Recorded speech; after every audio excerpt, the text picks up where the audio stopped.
Well, her name's Rock Chalk. She's the talk of the town. With a German Shepherd duo always sniffing around. Smith and Wesson by her side, they ain't just for show. They're the muscle when she's hustling, solving crime on the go. She's got her boots in the dirt, she's cracking the case. A true crime queen with a smirk on her face. Loves her country rap bumping, got that twang in that beat. You mess around with her, you're in for a treat. Oh, F-A-F-O, better watch your step. Rock Chalk's on the scene, she'll clean up your mess. With her dogs and her charm, she'll track you down slow. Oh, F-A-F-O, yeah, you reap what you sow.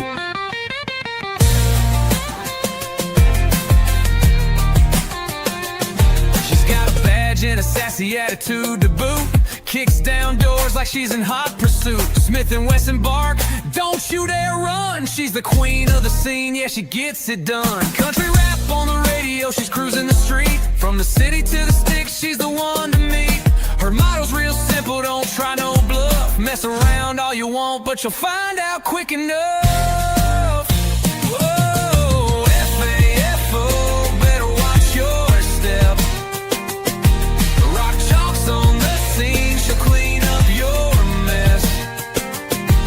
With her dogs and her charm, she'll track you down slow. Oh, F-A-F-O, yeah, you reap what you sow.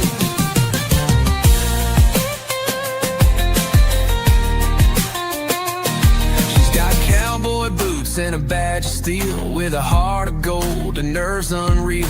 You thought you could hide, but she's always in the know. Now you're caught, son, F-A-F-O. So here's the Rock Chalk and her Shepherd crew. Smith and Wesson got her back and they're coming for you. Country rap in her veins, she's the queen of the scene. F-A-F-O is her motto, and she's living the dream. Rock Chalk out. Hey!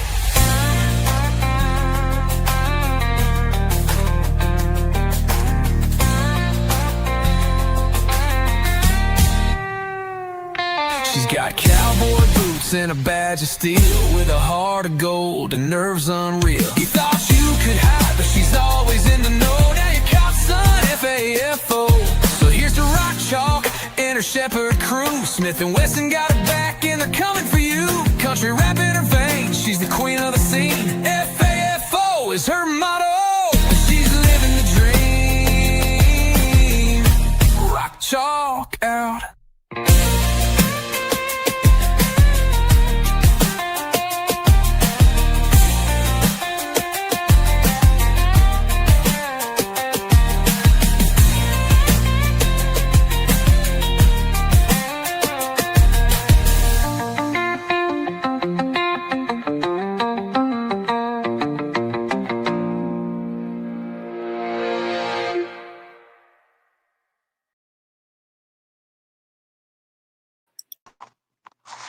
Christopher, you're up here. Well, how's it going, brother? Well, it's going. Been watching Great Bend High play football all evening. Oh, yeah, it's football time. Well, Yeah. I wanted to go ahead and go live. I got a couple emails tonight, people asking the thoughts on the DA filing the death penalty on Tad Coleman and Cole Twombly. So I'll give my opinion, and if you want to give yours, you can too. This is my thought on it. It's just a thought. I'm not anybody. You know, I'm not a lawyer. I'm not any of that. But my thought is, seems like all of Oklahoma is corrupt to me. The judicial system's corrupt. And there's a big part of me that hopes they do at least a no contest so the family don't have to go through the trials. Right. There's a part of me that I think there's a big chance in a jury pool that they could possibly get somebody in the jury of these two, and it only takes one to say no. Yeah. I think Tad is going to try to get lesser charges, but if he's spent any money on that lawyer at all, you know, I can see that him going further through. But I don't know. Yeah, if well, the point is they're so corrupt anyway. Why wouldn't they get in the jury pool? I mean, the chances of them knowing 1 out of the 12 in the jury pool is very high. Yeah, for sure. I mean, my gosh, the judge was Tiffany Adams' divorce attorney. You know, That tells you yeah, how no, that, small area that is. yeah, already having to use somebody else again. It's Yeah. the only law that they've had going down there.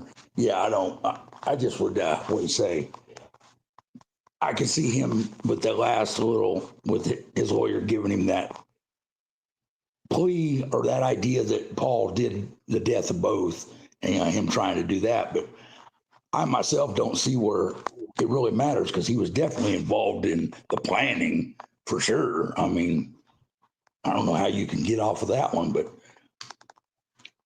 Yeah, I don't either. yeah, It's just I bet. I mean, honestly, I bet they all plead before it happens too. I really expect that's it. what I think, and I think that would be the way to go. It saves Oklahoma a lot of money because death penalty cases are very expensive, Mhm. and the trauma. I mean, the family's got to be able to start to heal. That's the thing. So I say whatever the family wants. Hopefully that's what happens.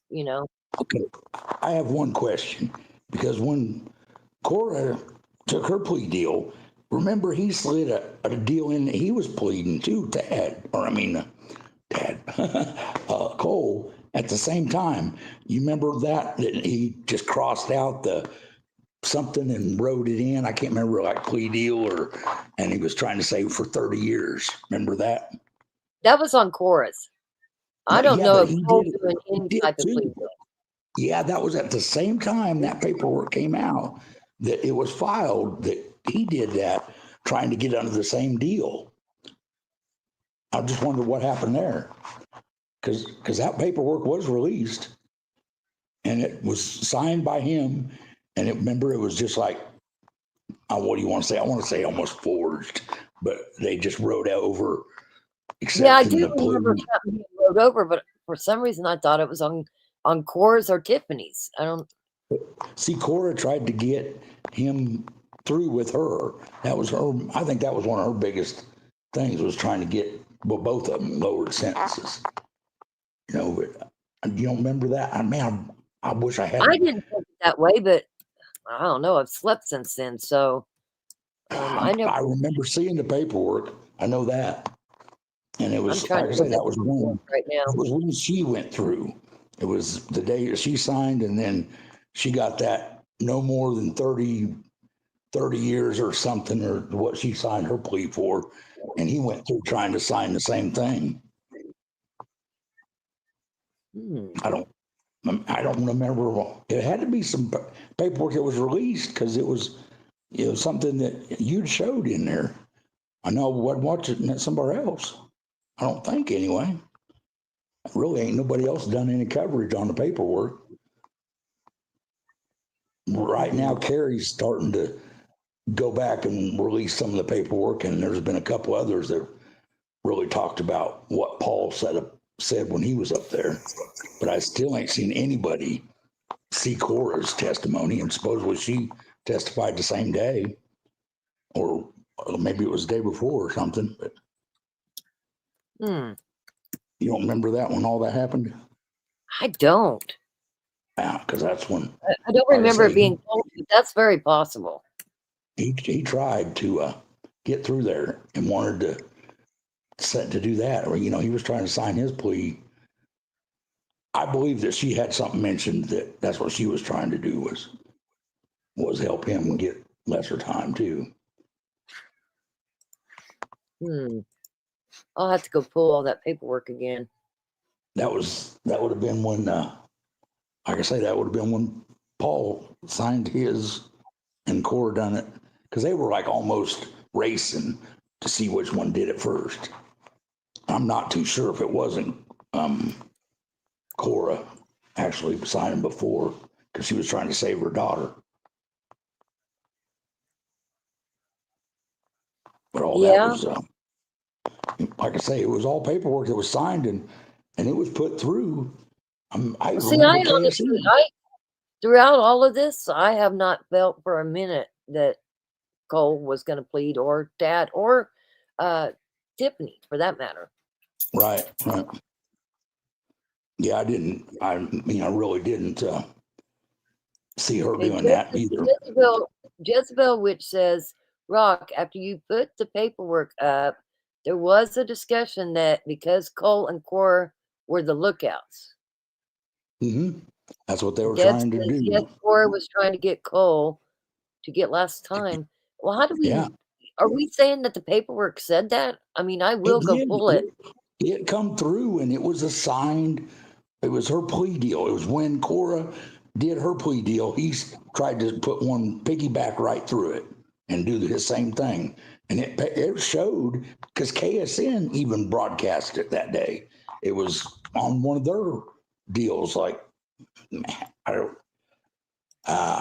know I remember it. I just can't remember it. I don't have anything to back it up because it's only my memory. Well, your memory's pretty good, so I know mean, I'm that. pretty sure that's when, because like I say, Paul and her were really kind of racing.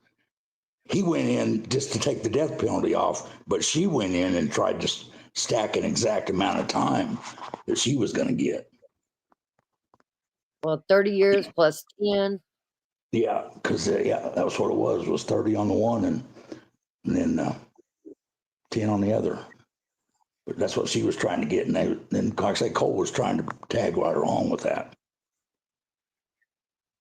And it was some paperwork that, I know it went through the court system as it was put out on other places. I seen it on I think it was KSN when they broadcasted that. Because, see, they didn't want to talk about what was actually being said, but they did put the paperwork up. Yeah, Jezebel's saying so they were trying to ask for less time because they were just the lookouts. Yes. Talk about exactly. Cora and Cole. Yes. And she was still trying to poke in he didn't know about it or anything like that till the last minute or something, but they contradicted themselves with that one. They said that they took him on that run when they was going to throw the anvil through her window, which was a month or something before that. So she had contradicted herself right there by saying that. Or I should say by them saying it. Well, Cole wasn't with them when they did the run in February. That was just Paul Grice, Tad, Cora, and Tiffany. Unless I'm remembering that wrong too, but I don't think so. I was pretty sure, and it could be, but I thought no, they didn't let Cole know. Supposedly, Cole didn't even know about it till a couple days before this went down. Right. But that's what, that's what they're trying to say. But he knew back then what they were talking about. He didn't know how detailed they got, but he knew they were talking about it. See, but they tried to put it off that he only found out just a couple days before this happened. Yeah, that's like I say. It was something written on the plea deal. That's what we need to find is her Cora's plea deal. That's where it was when that paperwork was released. Right. And then, like I say, it was signed off. Right. It was signed off on. I'll try to pull it. And we'll go over that on Sunday. Okay. Like I say, that's where I'd seen it. So one law is talking about the civil suit and says there is an Oklahoma statute that makes it criminal fraud to transfer or dispose of assets to avoid liability in civil actions. Granny's assets might be seized from whoever it was transferred, which it was transferred to her other son, not Wrangler, the other one, Cameron, and her daughter. Actually, they bought it for $10 when it was $10, I think. Yeah. So that's exactly what she's trying to avoid. That's for sure. Yeah. But the thing is Veronica's parents, Amanda, hired some attorneys that was handling that. We talked about this the other night, and them attorneys missed some deadlines and all kinds of missed some good dates that they needed to turn stuff in. Right. But you would have thought that some way the judge would have stopped this, and there was stuff being filed that they were getting rid of assets, her and Dad. But it wasn't. I see what Deb put up there. CW said that Cole was in the truck when they did the thing in February, because that was part of that testimony that she testified, and it proved that Cole was involved longer. I do remember that. That was on CW's report. Well, when we go over the death penalty that Buddy Leach did file, between Mhm. Tad's and Cole's, there's a difference, a couple sentence difference. Really? And yeah, on Tad's, it says the circumstance is further supported by the first attempt upon Veronica Butler's life, in which it was believed that Mr. Butler, or that Miss Butler, might be accompanied by her fiance, Tracy. I'm not going to say his last name, during said Mhm. murder, and thus he would also need to be killed. And that is not in the paperwork for Cole. Really? It's omitted. Yeah, that whole sentence is gone. It's not even in Cole's. Hmm. So I would Like I think said, if Buddy Leach thought he was there in February, that he would have the exact charge there too, with the circumstances further supported. Because basically they're saying that Tracy's life was in danger too, the right. fiance. I don't know where that came from, but it did say it. I mean, I don't know That where popped Buddy up. Leach got it. So Hmm.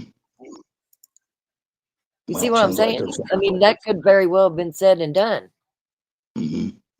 Jezebel Witch Says a Rock said they all deserved the river because they all had a hand in it, right? Absolutely. I agree Exactly.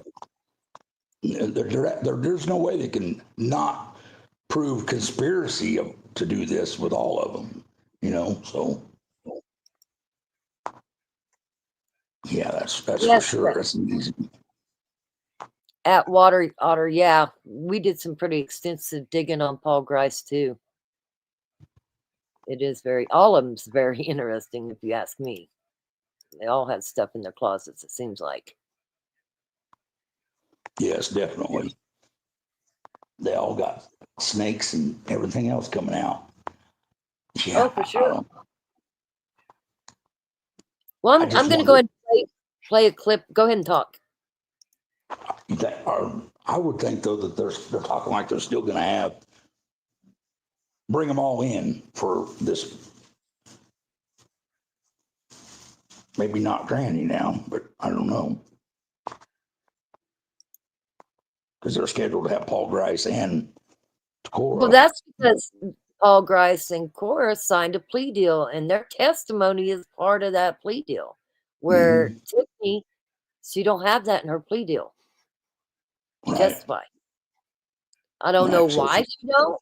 I have no clue why she don't.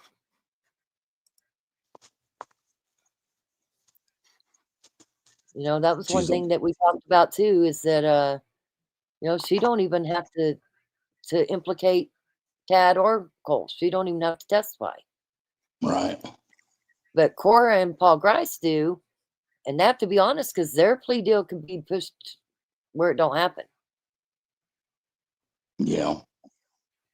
I mean, because the plea deal is not set until the judge says it's set.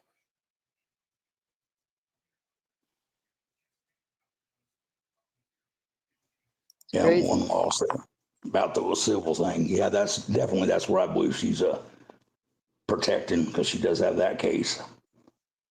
Yeah, and Yeah. we might very well see something start to happen with that case now. Hmm. Yeah, I would think so. Hmm.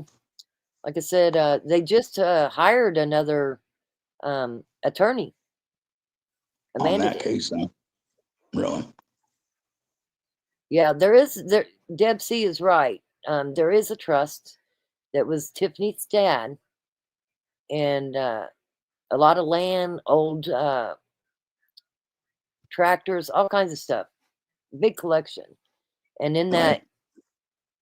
in that paperwork, it says it like it can't be Yeah, it it can't can't be be. messed with at all. Can't be altered, nothing. I mean, nobody can alter it, nothing. Right. That's how the will's set up. So, and if you remember when they filed the civil suit, that was filed immediately because it was against the trust fund. It had the trust fund in there, and that Right. had to be taken out. Let me play this real quick, and then we'll talk about it again. Okay. The Oklahoma State District Attorney is seeking the death penalty for the remaining 2 defendants in the murders of Veronica Butler and Jillian Kelly. News Channel 10's Paige Stockton joins us as she walks through the latest developments on this murder case. The state has filed documents with the court that detail the specific reason the prosecution will seek the death penalty against Tad Cullum and Cole Twombly. The DA submitted a bill of particulars in repunishment evidence to the court, including that the defendants knowingly created a great risk of death to more than one person. The murder of Veronica Butler and Jillian Kelly was especially heinous, atrocious, or cruel. The murder of Jillian Kelly was committed for the purpose of avoiding arrest and prosecution for the following crime, and there exists a probability that the defendant would commit criminal acts of violence that would constitute a threat to society. They participated in the conspiracy and took deliberate measures to conceal and destroy evidence. Former Randall County DA walks through the difficulty of undergoing a capital murder case. There are so many aspects of a capital murder case that are different than any other kind of case. The Supreme Court has said death is different. The prosecution is asking for permission to submit the evidence of aggravating circumstances to the judge after a guilty plea or guilty verdict to allow the judge to sentence the defendants according to Oklahoma law. Tiffany Adams, Cora Twombly, and Paul Grice have all agreed to individual plea agreements and are awaiting sentencing. Cole and Cullum will appear in court on November 5th for final arraignment, where they will be officially informed of their charges and asked to enter the plea. Cora and Grice are set for further proceedings. We will be in court and provide updates as they become available. Reporting in studio, Paige Stockton, News Channel 10. There you go. And then I'm going to show you, I show you guys every time, but I'm going to show you how to get into the OSN. So that, you know, if we're not live and you want to see something on the court files there in Oklahoma, or any court files there in Oklahoma, I'm going to show you how to look it up.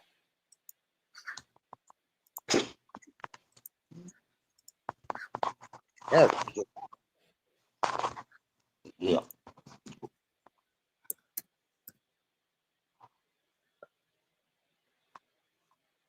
I know there's a difference between, there's a lag here, like 30 seconds. So anyway, you type in your search bar, OSCN,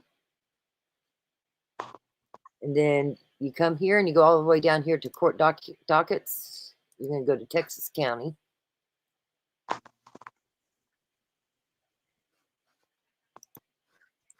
Then we're just going to start with Cullum.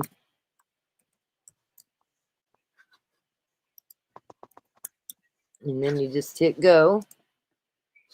And there you'll see this is a civil 3/3/2025, and the 4/12/2024 is going to be this case, the Kansas Moms case, Jillian Kelly and Veronica Butler. Let's go down here. As you see here, arraignment is still set up for November 5th. I'm going all the way to the bottom on this 10/23/2025.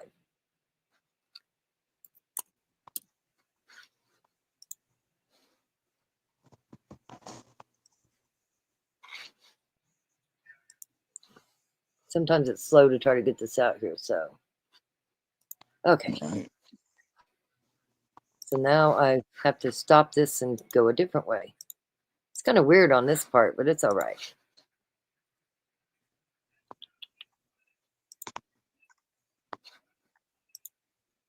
Is it not going to let me pull it up?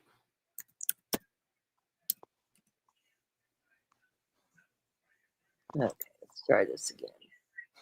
I've got it pulled up on my computer, but I don't know if it's not going to let me use that stream for some reason. Let's see here.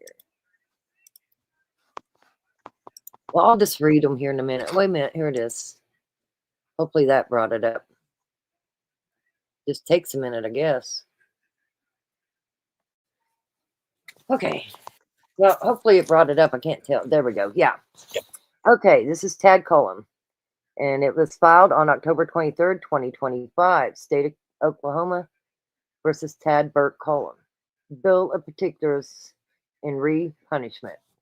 I, George H. Leach III, the undersigned district attorney for the 1st District, Texas County, state of Oklahoma, do hereby give the court to know and be informed that the 2 counts of the offense of murder in the 1st degree, as charged within the original and or any amended information, were committed by the defendant Tad Burt Cullum. The undersigned further states that the defendant should be punished by death due to and as a result of the following aggravating circumstances as set forth by law to wit. Number 1, the defendants knowingly created a great risk of death to more than one person. Veronica Butler and Jillian Kelly, during the course of committing the crimes charged in the information, excuse me, Veronica Butler and Jillian Kelly were traveling together in a vehicle to pick up the children for visitation. I've got an itch in my throat. Hold on. Of course that would happen. When they were both ambushed and killed at the correction line on State Highway 94 in an intentionally planned attack to take both of their lives. Jillian Kelly was killed a few minutes after Veronica Butler, but within a few feet of Veronica Butler's dead body. This aggravator applies to both counts of murder in the 1st degree. Number 2, the murder of Veronica Butler was especially horrendous, atrocious, or cruel in the following manner to wit. Veronica Butler suffered serious physical abuse, torture, physical and mental suffering, and pain prior to and during the course of her death with the aid and support of the defendant, as she was struck in the head multiple times with a hammer and chased down, tackled, shocked with a stun gun, and suffered 30 sharp wounds to her neck, head, torso, extremities, including defensive wounds as she attempted to resist her murderer. 3, the murder of Jillian Kelly was especially heinous, atrocious, and cruel in the following manner to wit. Jillian Kelly suffered serious physical abuse, torture, physical and mental suffering, and pain prior to and during the course of her death with the aid and support of the defendant, as an attempt was made to break her neck and as she heard and or saw the attack on Veronica Butler as she was being attacked and killed. And she was shocked with a stun gun and suffered 16 sharp wounds to her head, neck, left shoulder, and extremities, including defensive type wounds as she resisted her murderers. Number 4, the murder of Jillian Kelly was committed for the purpose of avoiding arrest and prosecution for the following crimes. To wit, Jillian Kelly was murdered with the aid and support of the defendant in order for the defendant to avoid prosecution. Well, I guess I'm reading it off a piece of paper here. I should make it so you guys can see it as I'm reading it. Hello. Okay. Defendant, in order for the defendant to avoid prosecution for the crime of murder in the 1st degree of Veronica Butler. And then this is the part that's added on here. This circumstance is further supported by the first attempt upon Veronica Butler's life, in which it was believed that Miss Butler might be accompanied by her fiancé, Tracy, during said murder, and thus he would also need to be killed. As a direct witness to the murder of Veronica Butler, Jillian Kelly was murdered to avoid arrest and prosecution for Miss Butler's murder. And there exists a probability that the defendant would commit criminal acts of violence that would constitute a continuing threat to society in the following manner. To wit, the murder of Veronica Butler was planned for 8 weeks, and the murder of Jillian Kelly was planned for 4 weeks. The defendant participated in the conspiracy and took deliberate measures to conceal and destroy the evidence of his acts of violence by carrying away the bodies in a freezer and burying them in a remote location. The defendant carefully planned for the disposition and concealment of key evidence in this murder. Now, right here is another part that this is in Tad's, but it's not in Cole's. And it's right here. This further, in the first attempt upon Veronica Butler's life, the defendant planned on killing her fiancé, Tracy, if he were present. And then that's the only sentence that's not in Cole's too. Lastly, Right. the totality of the circumstances surrounding the crime charged in the information with the callous nature of the murders demonstrates a blatant disregard for the sanctity of human life, and that all time subsequent to the crimes charged in the information, the defendant's actions and statements evidence absolutely no regret or remorse for his crimes. The aggravator applies to both counts of murder in the first degree. Wherefore, the state of Oklahoma prays it be allowed to submit evidence of the foregoing aggravated circumstances to the court upon either a plea or verdict of guilty to the charges of murder in the first degree, so as to allow the court to consider sentencing the defendants to death as prescribed by law and for such other and further relief to which the state of Oklahoma may be entitled. And then it's signed. So there's that. And like I said, Coles, I'm not going to bring Coles up because it says the same thing except in 2 sentences. And the 2 sentences that Coles don't have pertains to the February attempt. Right. So they're definitely saying that it wasn't. But I think in CW's thing, she had, well, I think it was vague. I don't know if it specifically said he was there, but he knew that, or they knew the other one was, or she was. All right. One law says, and welcome this collector's item, one law says a trust created specifically to avoid liability for potential victims can be challenged in court. This trust is from a long time ago. That was Tiffany's dad's trust. So I don't think it can be challenged because they already threw it out where they couldn't go after what was in the trust. I just missed that report. What did it say? Well, to cut it real short, the DA in Texas County, Buddy Leach, filed on the 23rd, it was released today, but on the 23rd, for the death penalty for the 2 that has not made plea deals, which would be Tad Cullum and Cole Twombly. I would take this as a final notice. If you're going to push us to go to court, we're going to push for the max. So sleep on that one, Cole and Tad. But you know, they're not stupid, and it's been all over the news. I mean, when Tiffany Adams, I can pull it up, but when Tiffany Adams did her no contest plea, that attorney that got on there said, it's never a slam dunk. And he's right. It's never a slam dunk. And that's where, you know, my brain starts going, well, could very well just get somebody on the jury pool. I mean, I just feel that's a high probability. It might happen. Yeah, definitely. High probability for that area. Yeah. But I do. I think that I think they'll end up pleading. But I mean, it could go either way. Either way. Well, I know Tara, her sidekick, said that they was going down. They was asking for money to fund the trip already. Huh? Yeah. Say that again. Yeah, that's what they were asking for. Who was? Tara and what's her name? The other one? They're asking for money to fund what trip? Down to go report from court on the 5th. Oh, Lordy. Well, this is Yeah. how I feel about that. I mean, you know, if people want to donate to him for that, then, you know, it is what it is.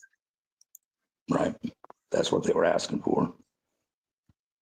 Where did you see him asking for that at?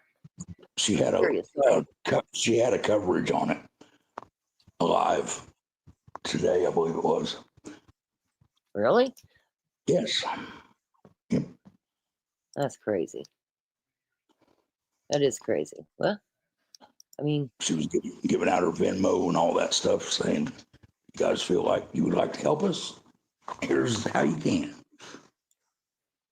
yeah, that's weird. Well, again, you know, I would think that it's adults in that channel, and hey, I'm not going to tell them where to spend their money if they want to spend it that way. Yeah. No, like I say, that was what she was, they're planning on. She said, "Oh, we will be there to give you the truth."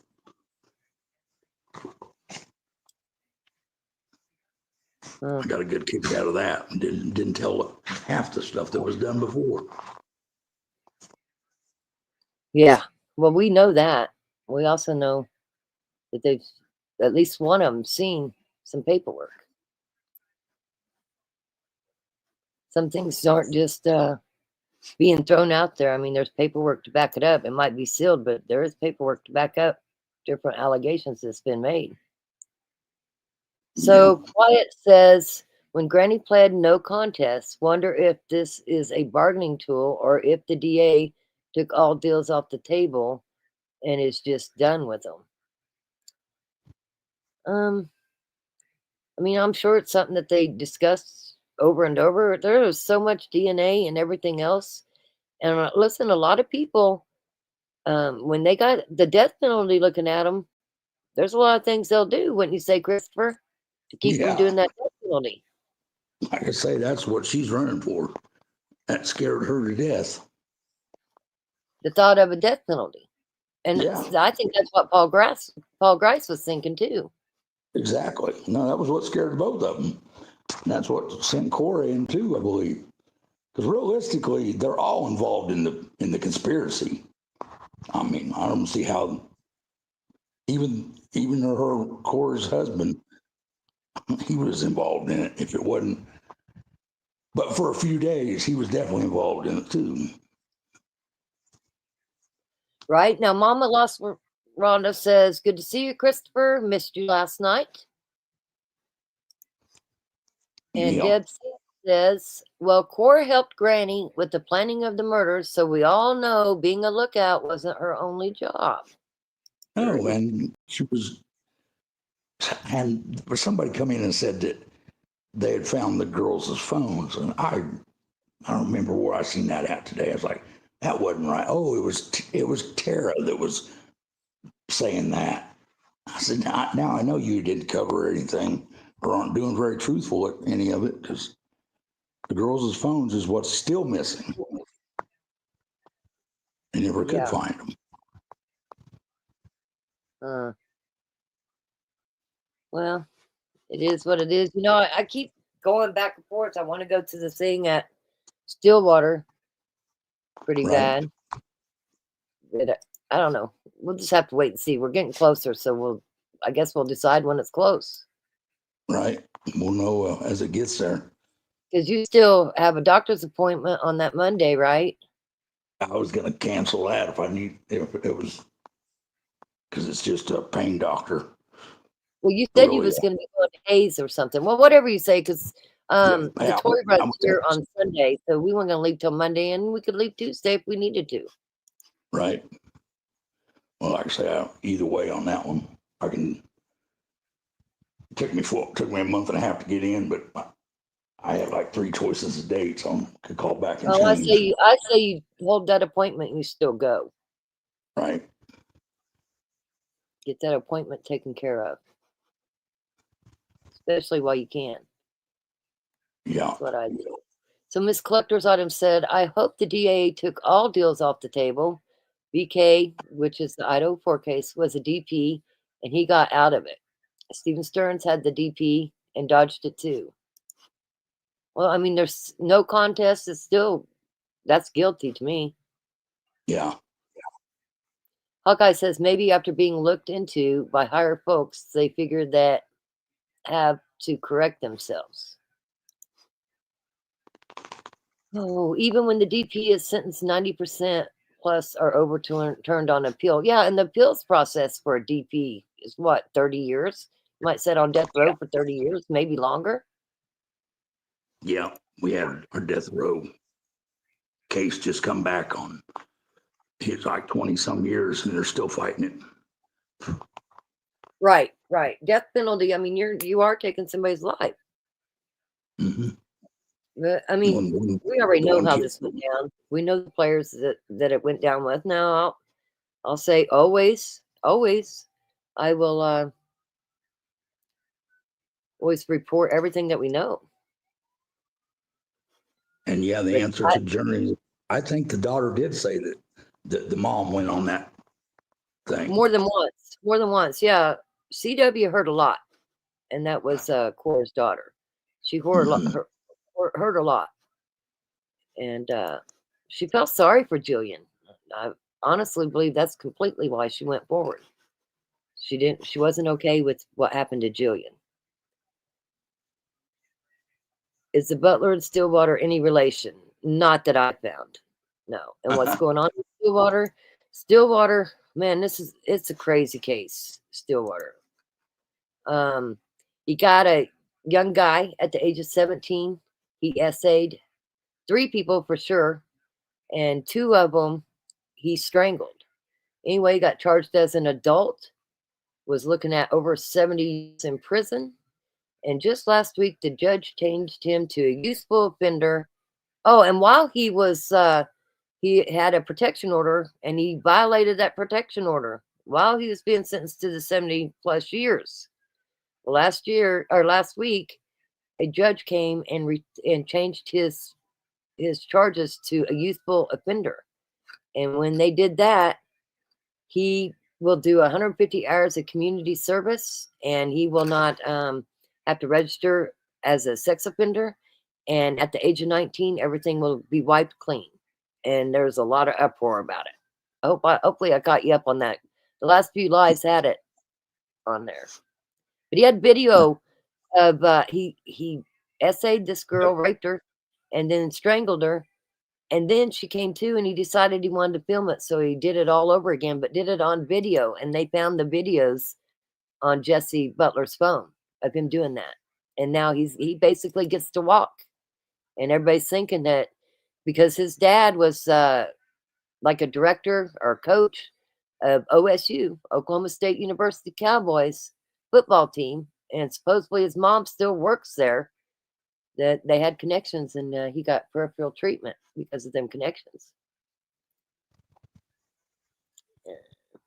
Yeah, it sounds like there's been a lot of cases in that area like that. I don't know as deep as his, but it sounds like quite a bit of it.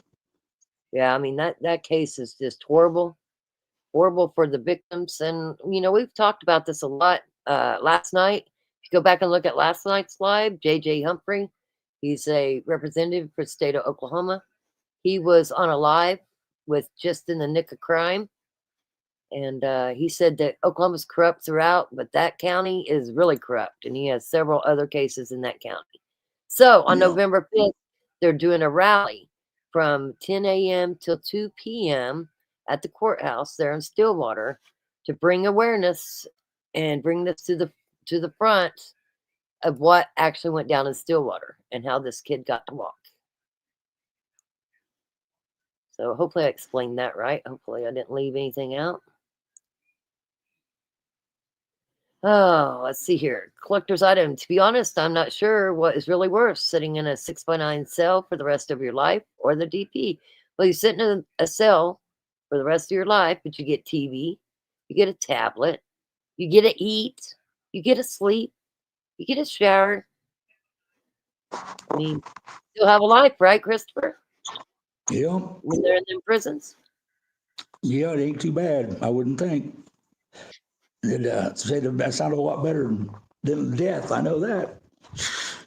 But wow, yeah, I guarantee that's really why she did it. I just, I know that Cole signed something when he tried to get out of it because it was a paper that showed up and it was signed, and it was, you could see where it was his handwriting that wrote on there. I do remember some handwriting. There's so much to go through to just try to pull it up. I'm going to try anyway, but there's a lot to go through. Nona says, life without parole, appeals are usually exhausted under 4 years. Then victims' family are left alone until notified of the natural death. DP appeals drag family court over and over for 30 plus years. Yeah, that's just a lot of court. They won't be able to go forward. I just think it's a lot of stress on the family. And they said it would cost $10 million per case, and there's 5. That's $50 million just to go for the death penalty on them.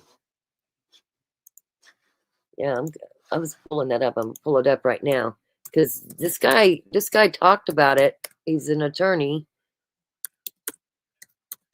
Please, no contest. We'll just play it again so that everybody can see it. I'll pull it up. I'm hoping to find the one that Ashley Banfield did because that was pretty good. Here it is. Okay. Oh, I guess I get Instagram. What? No, we're not doing that one because I don't want Instagram. I'm on YouTube. YouTube's so much easier for me. So what's weather like where you're at? Oh, it's actually pretty good. I'm happy with it. It's been raining and it's 56 degrees, but at midnight it's supposed to start raining again and it's supposed to go all the way till 11 o'clock tomorrow night. I hate to say it, but we're going to have an early winter and it's probably going to be a mean one. Well, they keep saying we're going to have a nasty winter. Yeah, I believe so. We had way too much moisture all summer to get away from moisture, and all we need is the cold to go with it. Boy, Weston sure was going crazy. There was a lot of thunder. There was a lot going on all night long. Right? It was horrible. Absolutely horrible. Sometimes when I go to look up stuff, it's like it brings up everything but what I'm looking for. Like every other creator, but the one I want. Right.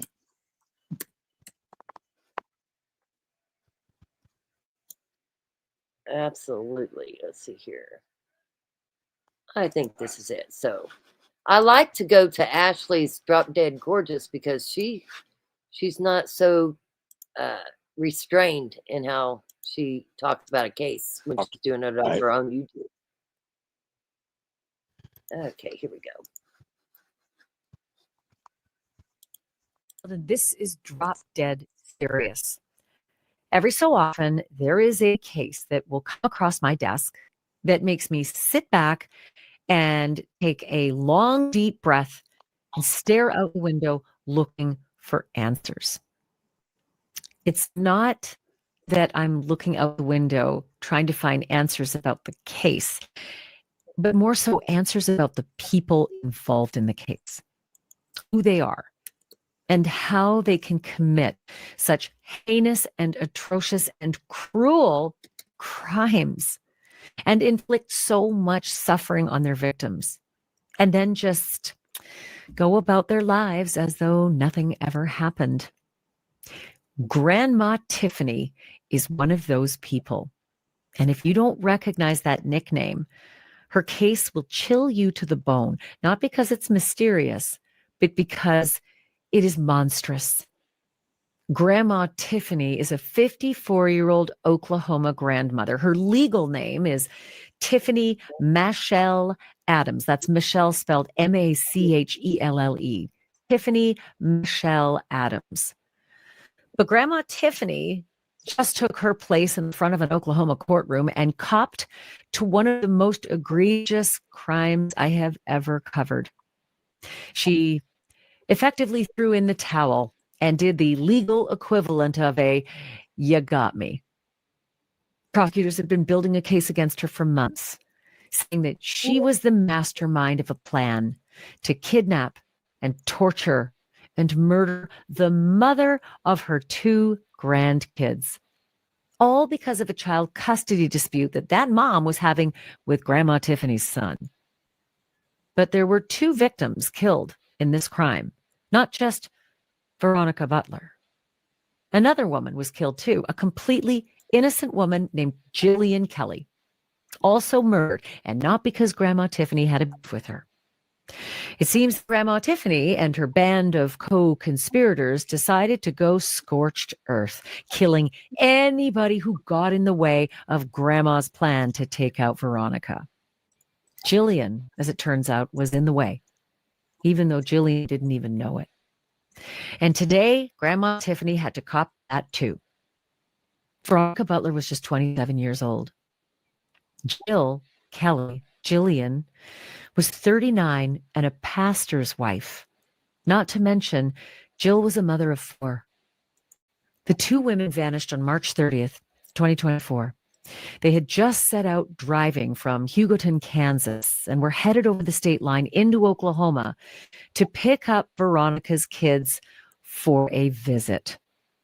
Those kids had been with their grandmother, Tiffany Adams, while their father was in rehab. But what those women did not know was that they were driving straight into a trap. When Veronica Butler and Jillian Kelly failed to show up for that pickup, family members immediately panicked. But here's the thing. They did. They did show up for the pickup. It's just that no one saw what happened at the pickup. And it's just that there weren't any kids at the pickup. They were all adults at the pickup. I'll get to that in just a minute. The planned visit was court sanctioned. And so when hours and hours passed with no sign of either woman, the police launched a search. And just a few miles across the state line in the Oklahoma Panhandle, officers found their car. It was abandoned along a sort of dirt road off the highway, and the driver's side door was open. Inside the car, the investigators found the women's phones, and outside the car, the investigators found broken glasses and blood that was there on the dirt road. There was definitely a sign of a violent struggle, they said, but there was no sign of the women. Women were gone with no witnesses, no surveillance video, and no ransom demand. So it was really just a troubling mystery. Grandma Tiffany said she never showed up. She just never showed up. I'll get to that too.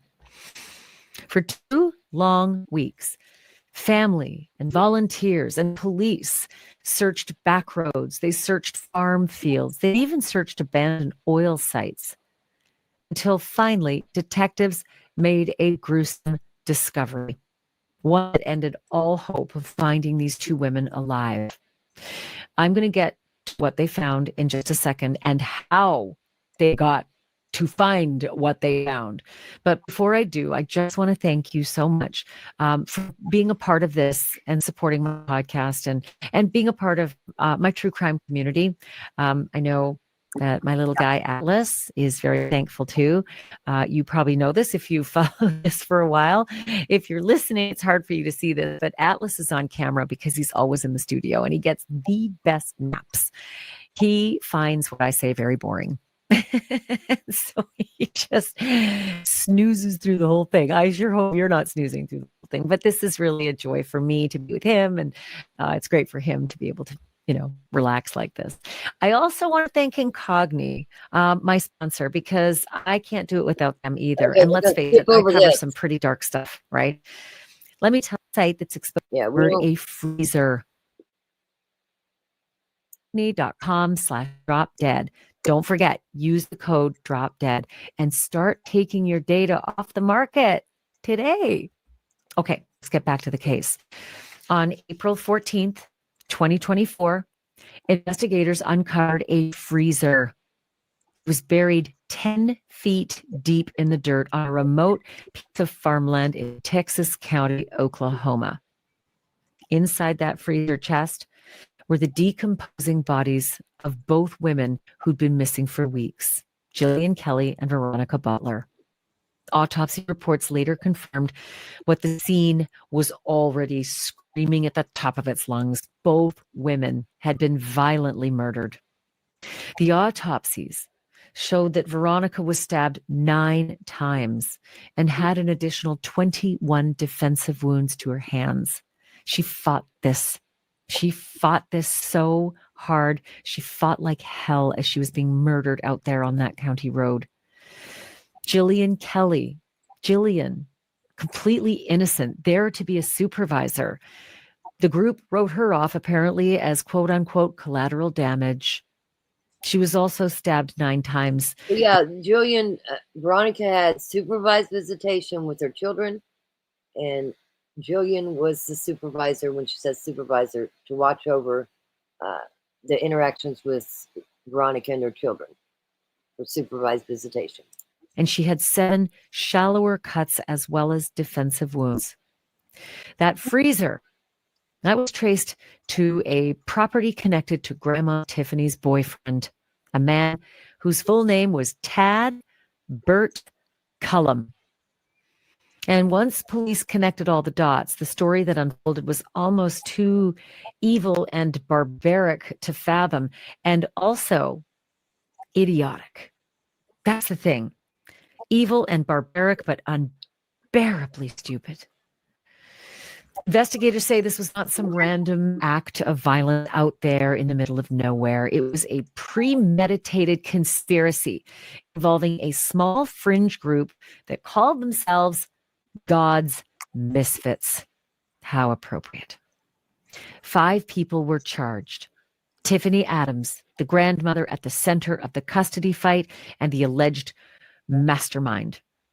Her boyfriend, Tad Cullum. Cole and Cora Twombly, a married couple with a 15-year-old daughter, who eventually would tell. So we're being asked by one law, did they cancel using an AMBO because they wanted the crime to be in Texas County jurisdiction only? No, it was Veronica's birthday, and they thought she would be going somewhere, which she did. She didn't go very far. She went to a friend's house. But they thought Veronica would be going out for her birthday, and that's probably where that paperwork's coming from, where it says that on the first attempt that it was more than likely that her fiance Tracy was going to be with her, and he would have got unalive too. So, but yeah, the way I understand it, the February one, is that she didn't leave like they wanted her to throw that amble through the back or through the front windshield. Tell police a few things that put some pieces together. And Paul Grice, the 5th guy just dangling there, a family friend. All of them were charged with first-degree murder, kidnapping, and conspiracy to commit murder. According to court documents, Tiffany Adams planned the whole thing, starting with the ambush. She bought the burner phones so that they could all plot together and then get rid of those phones. She also bought stun guns, one for each of them, because it was going to be a fight when they grabbed those women out of their car. And there were other supplies that were bought, were planned in the days leading up to the women's disappearance. And after the killings, those same burner phones were pinging near the burial site. Yes. One witness told investigators that Paul Grice, that 5th guy, family friend. Yes, Veronica lived in Hugoton, which is about 30, 45 minutes from where they were going to the Four Corners. And even asked how long DNA lasts underground and how to get rid of it. Authorities say Grandma Tiffany's plan was to gather up her co-conspirators and murder Veronica Butler. But the plan went sideways when Veronica showed up for that, planned rendezvous to collect her 2 kids with a court-appointed supervisor in the car. A supervisor who, by the way, was ordered to be present. Right? She needed to be there for that custodial visit. Was part of the deal. So yeah, that was Jillian Kelly's only crime. Jill Kelly was at the wrong place at the wrong time. And she was going to have to die for it because, witness. The pastor's wife and the mother of 4, she was a witness. So she had to go. The group did this. When the plan was set in motion for Veronica Butler to drive out to a remote location and do the handoff with the kids, 2 members of the group diverted their car right? Veronica Butler and Jillian Kelly's car was diverted off the main road and down a dirt road. And that's where the rest of the group was waiting with weapons and a diabolical plan. They pulled the women from the car using stun guns on them, and then they set to work stabbing them violently and repeatedly until they died. Well, almost died. Because some reports said that at least Veronica may have still been alive when she and the body of Jillian Kelly were loaded into a truck and then driven 8 miles off to a previously dug grave. Both women's bodies were stuffed into a freezer chest, and the killers then tossed into that chest several tools that were used to commit the crime, like phones and stun guns and bloody clothes. They closed that freezer chest and then threw 10 feet down into that pit, at which point a backhoe then began shoveling dirt back in and covering up, filling the hole. The grave was dug on farmland that was leased to Grandma Tiffany's boyfriend, Tad Cullum. He's also charged as one of the conspirators. And the guy who owns the land, the landlord, said that they came to me and they asked if they could do some tree removal, that they were going to have some heavy equipment. And I said, sure, fine. He didn't know. And so he saw the backhoe going. A lot of it happened at night. There's a flag. But here's something else that happened. In the days after this awful scene, this horrifying murder of these two women, Grandma Tiffany still had the kids, right? Grandma Tiffany went on as though life were just normal. Nothing to see here. Nothing unusual. She had the kids out and about town doing her errands, and surveillance video caught her at a drugstore as she was checking out, getting her groceries. And what broke my heart watching this video was how innocent those kids looked. Look, we've blurred their faces for obvious reasons, but I've seen it.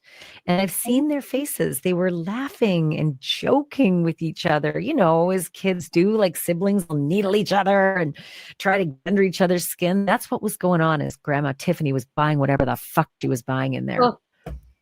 Those little kids had no idea. They had no idea that their mother was decomposing, jammed into a freezer chest with another woman 10 feet underground. And I could only wonder at that moment, what did fucking Grandma tell them? Why was Mom not around? Why didn't they get their visit with Mom? Those poor kids having fun at the drugstore behind their evil grandmother, with no idea what had just happened in the 1 or 2 days before. Prosecutors say the motive on this one was horrifyingly simple, that it was control. Veronica Butler, the mom of those kids, was fighting to regain custody of those two young children from their drug-addicted father who was in rehab. A family court had allowed supervised visits for Veronica, and Grandma Tiffany couldn't stand it. In affidavits, Grandma Tiffany allegedly confessed that she, quote, took matters into her own hands because she didn't want Veronica near those kids. And now fast forward to this month, October 2025, Tiffany Adams is standing before a judge and pleading no contest to the murders of Veronica Butler and Jillian Kelly. She also pleaded no contest to kidnapping and conspiracy. But what Grandma Tiffany did not do when she stood up in that courtroom before the judge, she did not plead guilty. Grandma Tiffany did not admit any guilt. It was just no contest. You've heard of that before. I know you have. It just means, okay, you got me. I can't fight this one. You got me. That's all this is. This isn't, I'm sorry. I can't believe what I've done. Please have mercy on me. I am sorry to Veronica Butler's family. I am sorry to Jillian Kelly's family for the horrors that I inflicted on their loved ones and for the suffering that they will have for the rest of their lives knowing it. being without these women. I am sorry. Please take mercy and pity on me. No, she didn't do that. This horrifying bitch said, no contest, you got me. Gig is up, right? And as part of this plea deal that prosecutors offered, I still want to know why. Why'd they even offer a deal, right? Why? You had her dead to rights. Okay, I get it. There's all sorts of reasons to offer a plea deal. You don't want to, you don't want that 15-year-old daughter of the Twombleys to have to testify to all this 5 times for all these conspirators, right? You don't want her to have to testify against her parents and have to come into court for all these death penalty cases. I get that. I get it. But these are 5 of the most evil people that ever roamed this earth, right? So sometimes that awful necessity is a necessity that a child does have to testify. But okay, let's just say that they wanted to spare that. They had her without that kid. They even had her. The evidence that they had on Grandma Tiffany was so strong, even if they said to the 15-year-old kid, it's okay, you don't have to testify. They had her. So now let's just say you're offering her a deal. Why are you offering her a deal where all she has to say is, okay, you got me, no contest? Why are you not offering a deal where she has to say, just like Koberger did, I did it. I am guilty of all of these things. I did it.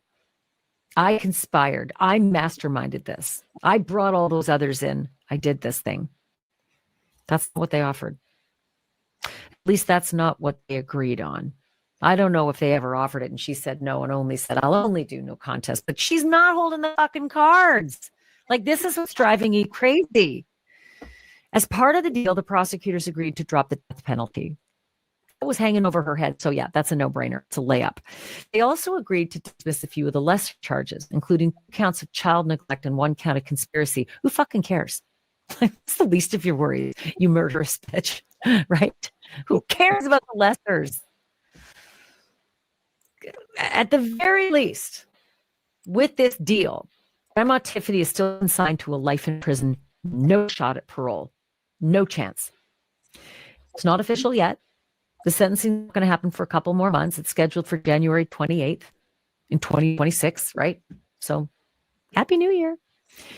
The state described the murders as, quote, calculated, cold, and cruel, carried out under the guise of religion and control. Because, God's misfits were a religious group. Christians, bullshit. And the details that the prosecutors laid out are almost as cinematic in their horror. Burner phones and zip ties, a buried freezer, a so-called spiritual group saying, we're the God's misfits, and a grandmother who believed that she was above the law. Cora Twombly is one of the misfits, one of the co-conspirators, and the wife of Cole Twombly. So Cora and Cole got involved, decided it was smart to be a part of all of this. Well, she flipped and decided to talk and got herself a deal. And Cole, we don't know. We don't know what he's saying because so far, no deal for him. We don't know if it's offered. We don't know if he's accepted. We don't know if he's working on it. Just Cora so far. Paul Grice. How we doing? Hey, Journey, welcome up. Christopher, how you doing? Doing good. But yeah, zip ties weren't used. They wasn't planning on. Yeah. I was like, well, did I miss something? Like, I don't remember no zip ties at all. No, there wasn't. Hey, Journey, how you doing? Fine. How are you all doing? Doing good. Like I said, I was going to save this for Sunday, but I got several emails and people wanting to talk about it. So I said, screw it, we'll just go live. Talk about it. Yeah, you have to talk about, well, the iron's hot. It's fresh news. Well, it's not even that. I mean, all of us that's in here, obviously, we vested ourselves to this. You know what I mean? And we're all going to have different kinds of feelings about different things. But I think 99% of us in here and around the world wants these 5 to be charged. Yeah, but what I'm talking whether about it be the is death penalty or not. Never getting out of prison. How about that? Never in society again. That's what we want. Right. I'm just talking about the death penalty. They're going to seek the death penalty. That's new, right? That part's new. The death penalty part? Yeah. Yeah, I mean, they For have said them, all along too. that it was a death penalty case, but he literally just filed it on the 23rd, and the only two that hasn't taken plea deals is Tad Cullum and Cole Twombly. So they're the ones Yeah. looking at the death penalty. Yeah, And they yes, just filed it. Yippee says, at Rock, do you think she was meaning the tie-down straps, the ones she used for the freezer instead of zip ties? They're quite the different, but I mean, I'm sure, it's not that big a deal. I was just surprised that she said zip ties. So you could be right. You know those ties they used around the refrigerator to put it in the hole? Or they just Yeah, didn't them are throw it in? straps. Yeah, them are Straps, straps. yeah, but But they I mean, used it. I wonder why they used it. You could have just thrown it in there. But maybe it was, I don't know if the length was deep as well as, I mean, how wide I know how deep it was, 10 feet, right? right. But how wide was it? I want to say they said 14 feet, but what was it, Christopher? Do you remember? Yeah, the hole was 14 foot deep, and then they didn't never say how big and wide it was. But they would want to use some ratchet straps because there ain't no lid on no freezer. It's got anything in it, stays shut. That's why they would shut. Well, and no offense, but I mean, they came out with the measurements of the freezer, and I don't remember exactly what it was now, but me and Lavender and her grandson got out a tape measure and marked it off in the living room. And no offense to Veronica, but she was a big girl. I've got a daughter that's a big girl, so I'm not making fun of her by any means. But how did they get her and Jillian both in that freezer? I don't know. Both of them in the Talk about it. freezer. Yeah, but how big was the freezer? I mean, it might have been a real big freezer. It wasn't that big. That's what I'm saying. When that came out, we immediately had a tape measure out, was measure. I mean, it's not a small one. It's No, just but crazy. when We talked about this. But We that- thought that that maybe would they go back dismembered to- the bodies. That would But go when- back to why they required the straps, because they was cramming everything into that thing they could. It didn't fit. They were strapping it shut, and then threw all the clothes and all that stuff in it. That's the thing that kills me the most is they provided the rest of the evidence. I mean, why would you throw everything in the hole with the bodies? Well, because they never planned on being caught. And listen, a lot of bodies has disappeared in that area. Yeah. It's been said that some have ended up in some wells somewhere because there's a lot of wells down there in the rural area. But still, they didn't plan on getting caught. That's the thing. I just think they probably had extra work on their hands with two people as well. Right. Miss Collector's, I'm saying the same thing, Christopher. They use the straps to keep the lid shut on the freezer. If the lid came open, it would be wedged halfway in and halfway out. Also, freezers are about 4 foot deep. They would have no trouble. And maybe they had to strap it because it couldn't shut properly. Because of two. Yeah. So that may have been another reason they used it. Maybe. Right. And Dead Sea says, I bet Cole helped Tad with putting Veronica in the trailer. Cole was down by four corners, is what the testimony said. But if you guys remember, Paul Grice didn't know how Veronica got in, or Jillian got in that trailer, but they all had to work to get Veronica in that trailer, and then they used the skid loader out on Beasley's land. Yeah, to load her in the freezer. Right. Yeah.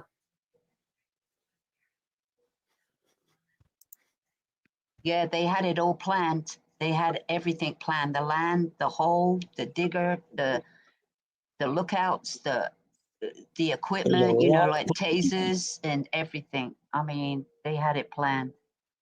Yeah, this for a long time. conspiracy. It was deep.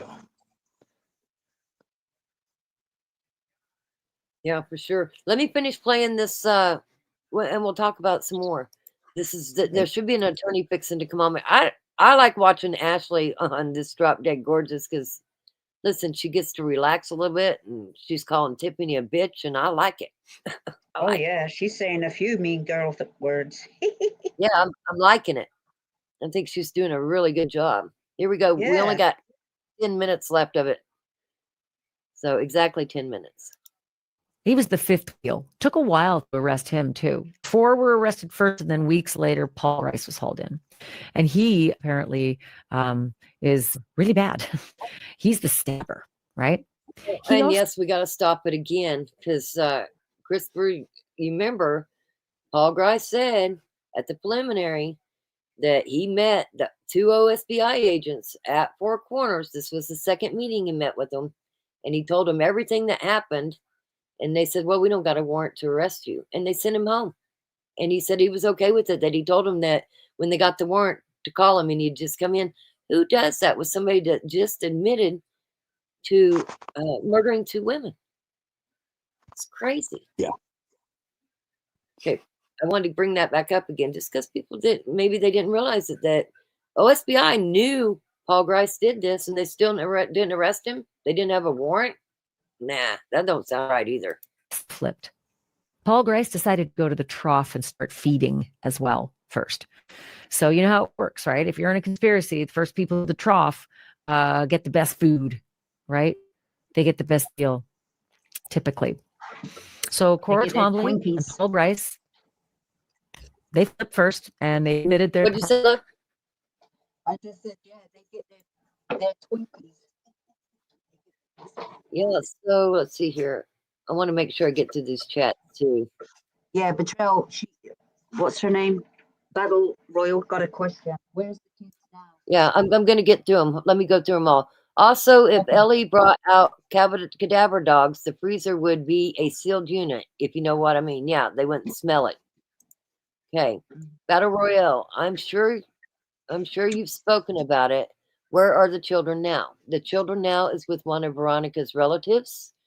Wrangler's had his first visit, and all this time just here recently with them 2 children, and he is in the process and has been from the moment he got out of rehab. He's been in the process of trying to get his kids.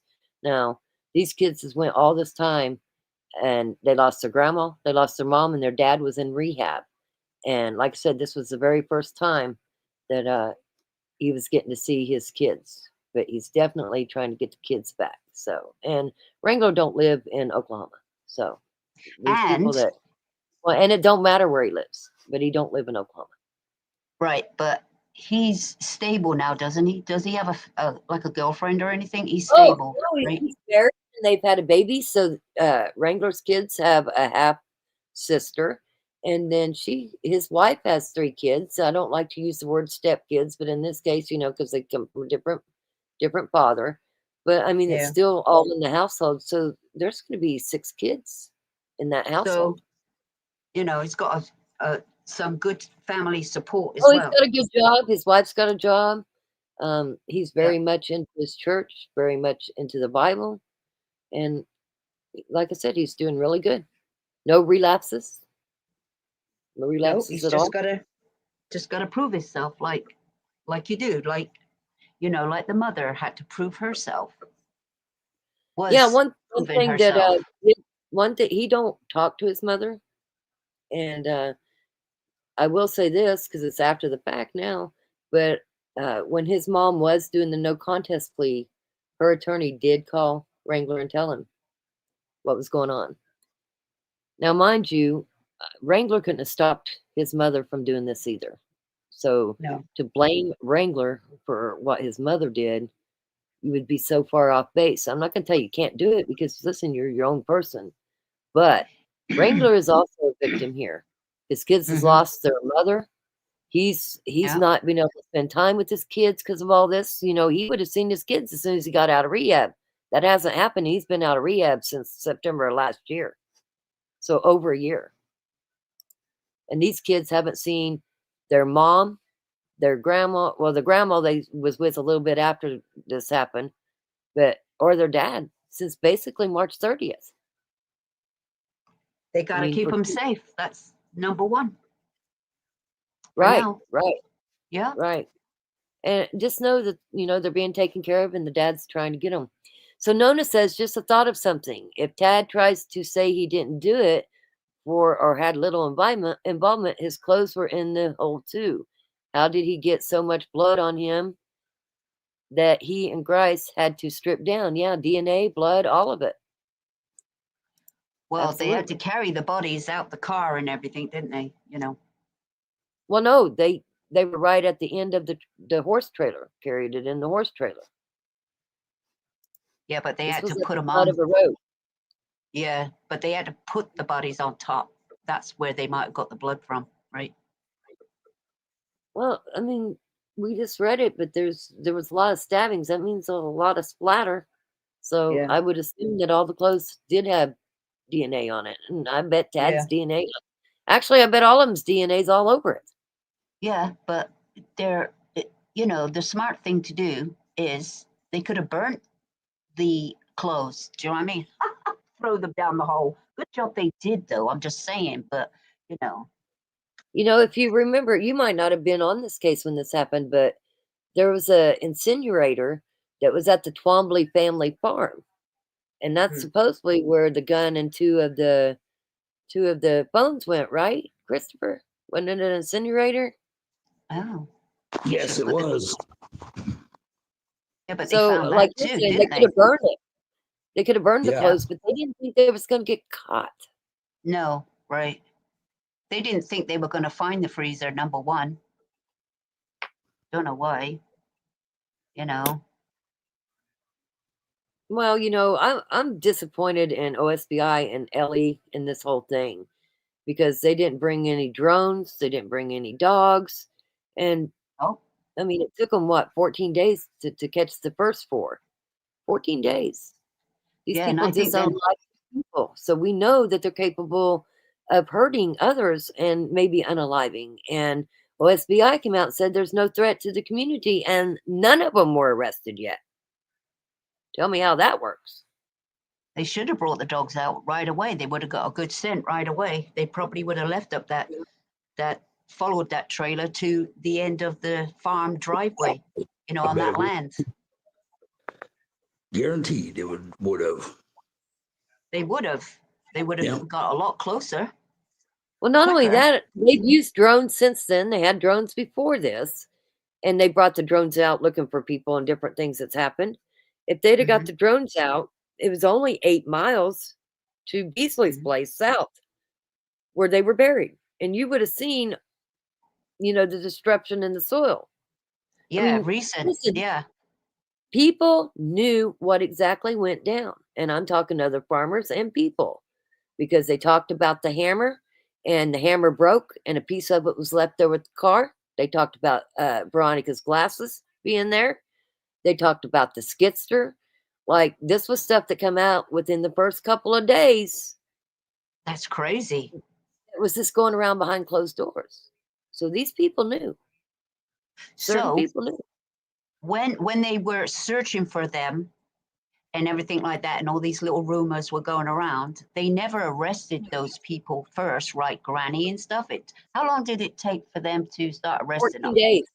14 days. Oh, it took them 14 days to find the bodies, and then they arrested them right away. They Is found that the what you're saying? bodies. They arrested them on that Saturday, and then on that Sunday, they was able to They get the dug bodies the up. bodies. Yeah. So it's all happened at the same time. They got arrested and found the bodies. Right. Right. And then Paul Grice, his was man, I'll have to go back and look, but was it a week later? Yeah. I It think was a Several days week. something like later. a week. At Yeah, least 4 something like a days. week. I think it was At 4 or least 5. 5 days. Yeah, at least 5 days, wasn't it? Around 5 days or Hold something. on. What did you say, Christopher? I think it was around 4 or 5 days before they picked up Paul. But we know from the preliminary hearing that Paul told them what happened, OSBI. And they didn't arrest him. They let him leave. Yeah, myth collector. Yeah. They probably were scared they were going to be next if they opened their mouth until they were, you know, even if they got arrested and everything, people are still worried that there's other people. Do you know what I mean? Yeah. I mean, They had Their just little done a live cult. so they are capable of killing, and there's no Uh-huh. threat to the area. Makes no sense. So collector's item said, as much as we don't like TA, I wish Wrangler all the very best. He has got to be hurting as well. I pray for him every day, and I'm so happy to hear he is doing well. Yes, I've said this from the Mm. get-go that I About would help Wrangler, and us as a family here at Rock Chalk, we would try to do our best to help him with things, which we've tried and we have helped. And there's been nothing, absolutely nothing, that has pointed in the direction of Wrangler even knowing that this would happen. So there's nothing. Do you remember anything that would point to Wrangler, Christopher? No, nothing. I Journey? don't even think that he believed his mother was quite that evil or would go that far. That's where he was even buffaloed. Right. And no, you're right. They really thought the whole trafficking story was going to hold water. Such BS. They did not search because they knew. And we're trying to Mm. sell the story too to protect their fellow misfits. I agree.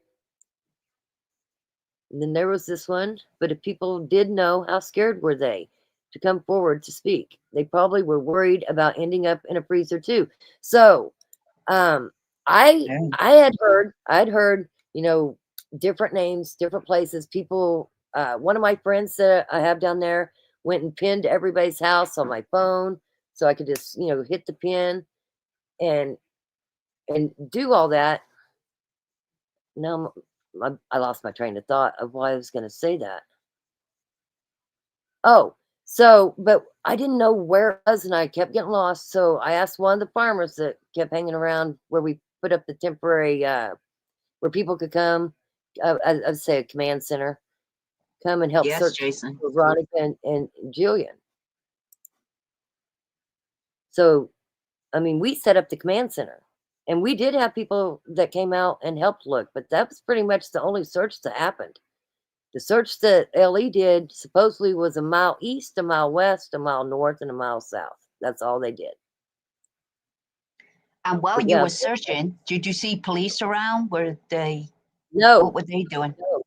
no. The No? only police we saw around, or me during the very beginning, was one trooper, and I had flagged him down because I had a witness, and he said it wasn't his case and wouldn't even take the information from the box truck guy. Remember that, Christopher? That's crazy. Yeah, they Crazy. avoided everything. They didn't even want to do any more paperwork. Yeah. Definitely, that's definitely that was the cover-up story, especially now knowing what was at the crime scene. I mean, how could they Right. not go for a full-out body search, or but searching for bodies when what was found at the original crime scene? Now, It's I crazy. will say that happened on a Saturday, and about, I want to say Monday. So all the way past the weekend and into Monday, there was shit tons of SUVs, cops, and they were hauling ass to Boise City, and we followed them. I mean, like they were doing something, but they didn't do nothing. Does that make sense? Yeah, they were looking like they were busy. And there was a bunch of them. And while we was outside of Guyman, two big ass helicopters landed with, it looked like military, but I assumed that would be the OSBI. But that was crazy too, because they did the bust not too long after that, maybe a day and a half after them two helicopters landed in a field, and Suburbans picked up all the crew that got off them helicopters. So that was kind of crazy. I didn't know if anybody remembered that. But yeah, close to when they got caught or when they got arrested, there was a lot more. I mean, that's the first time we really saw any cops, period, in that area on Oklahoma side.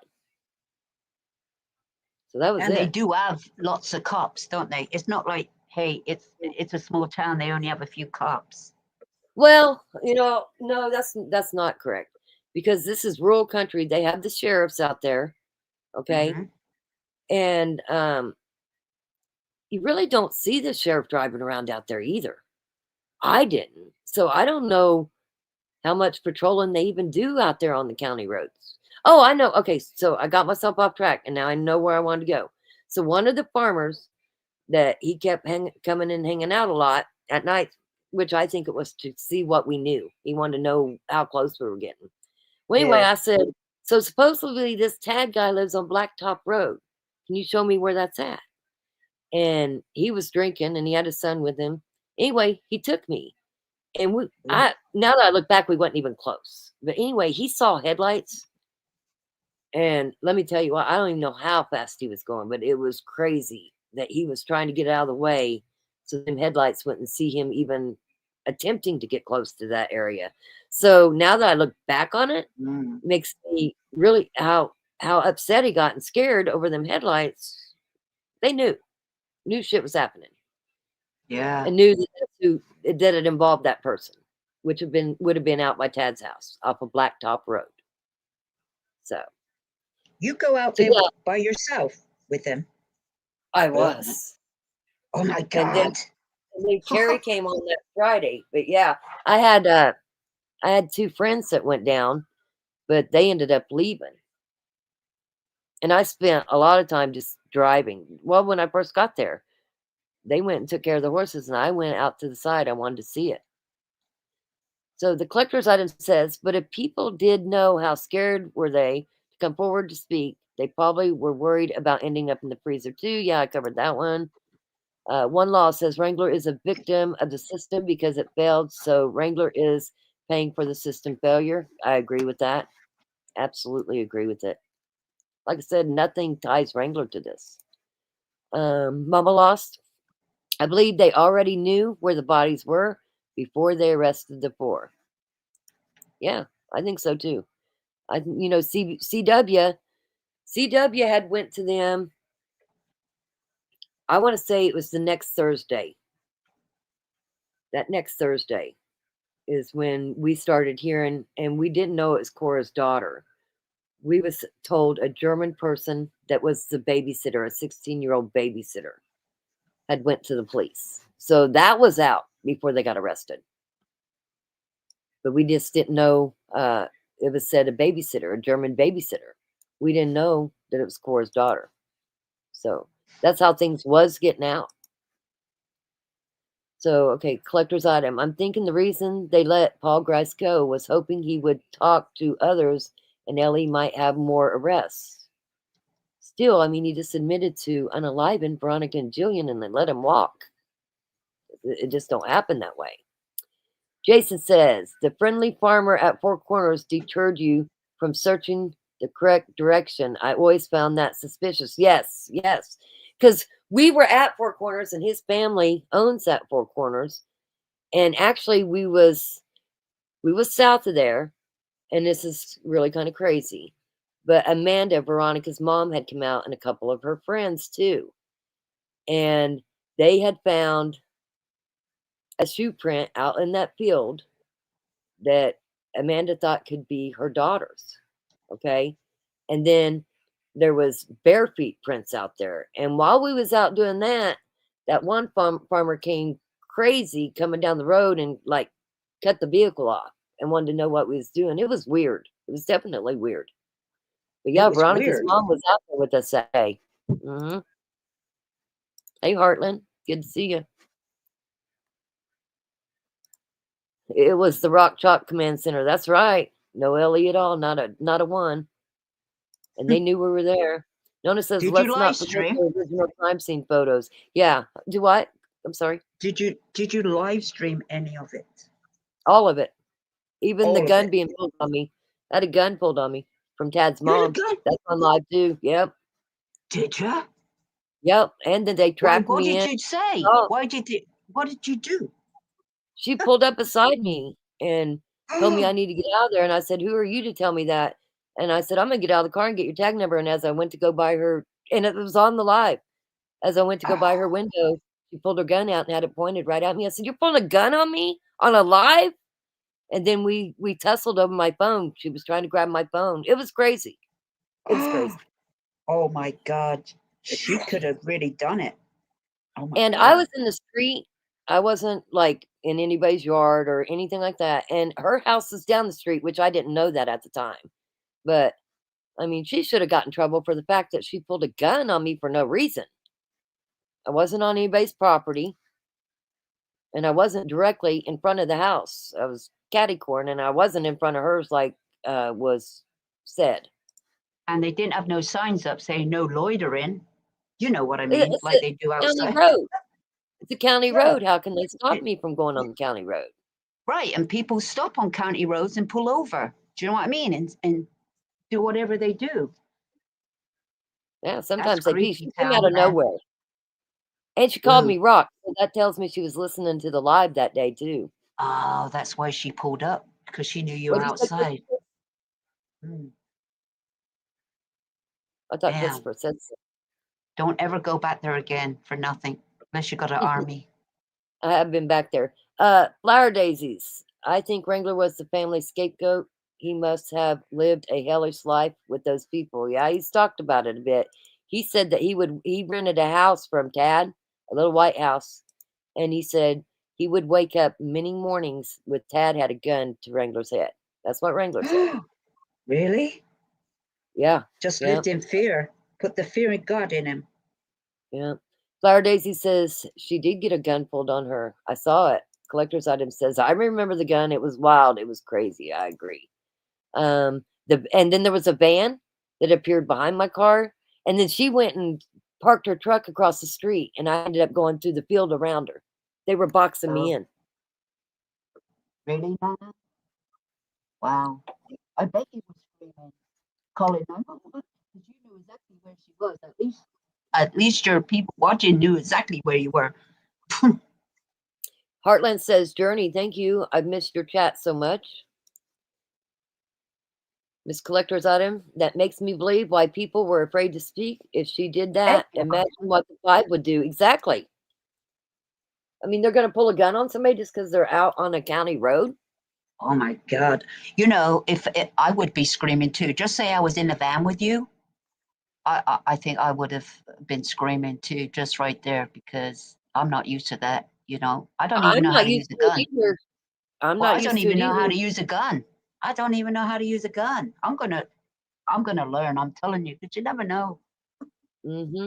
So Nona says at Journey, we were all screaming, watching the live, calling 911, praying, and not believing our eyes.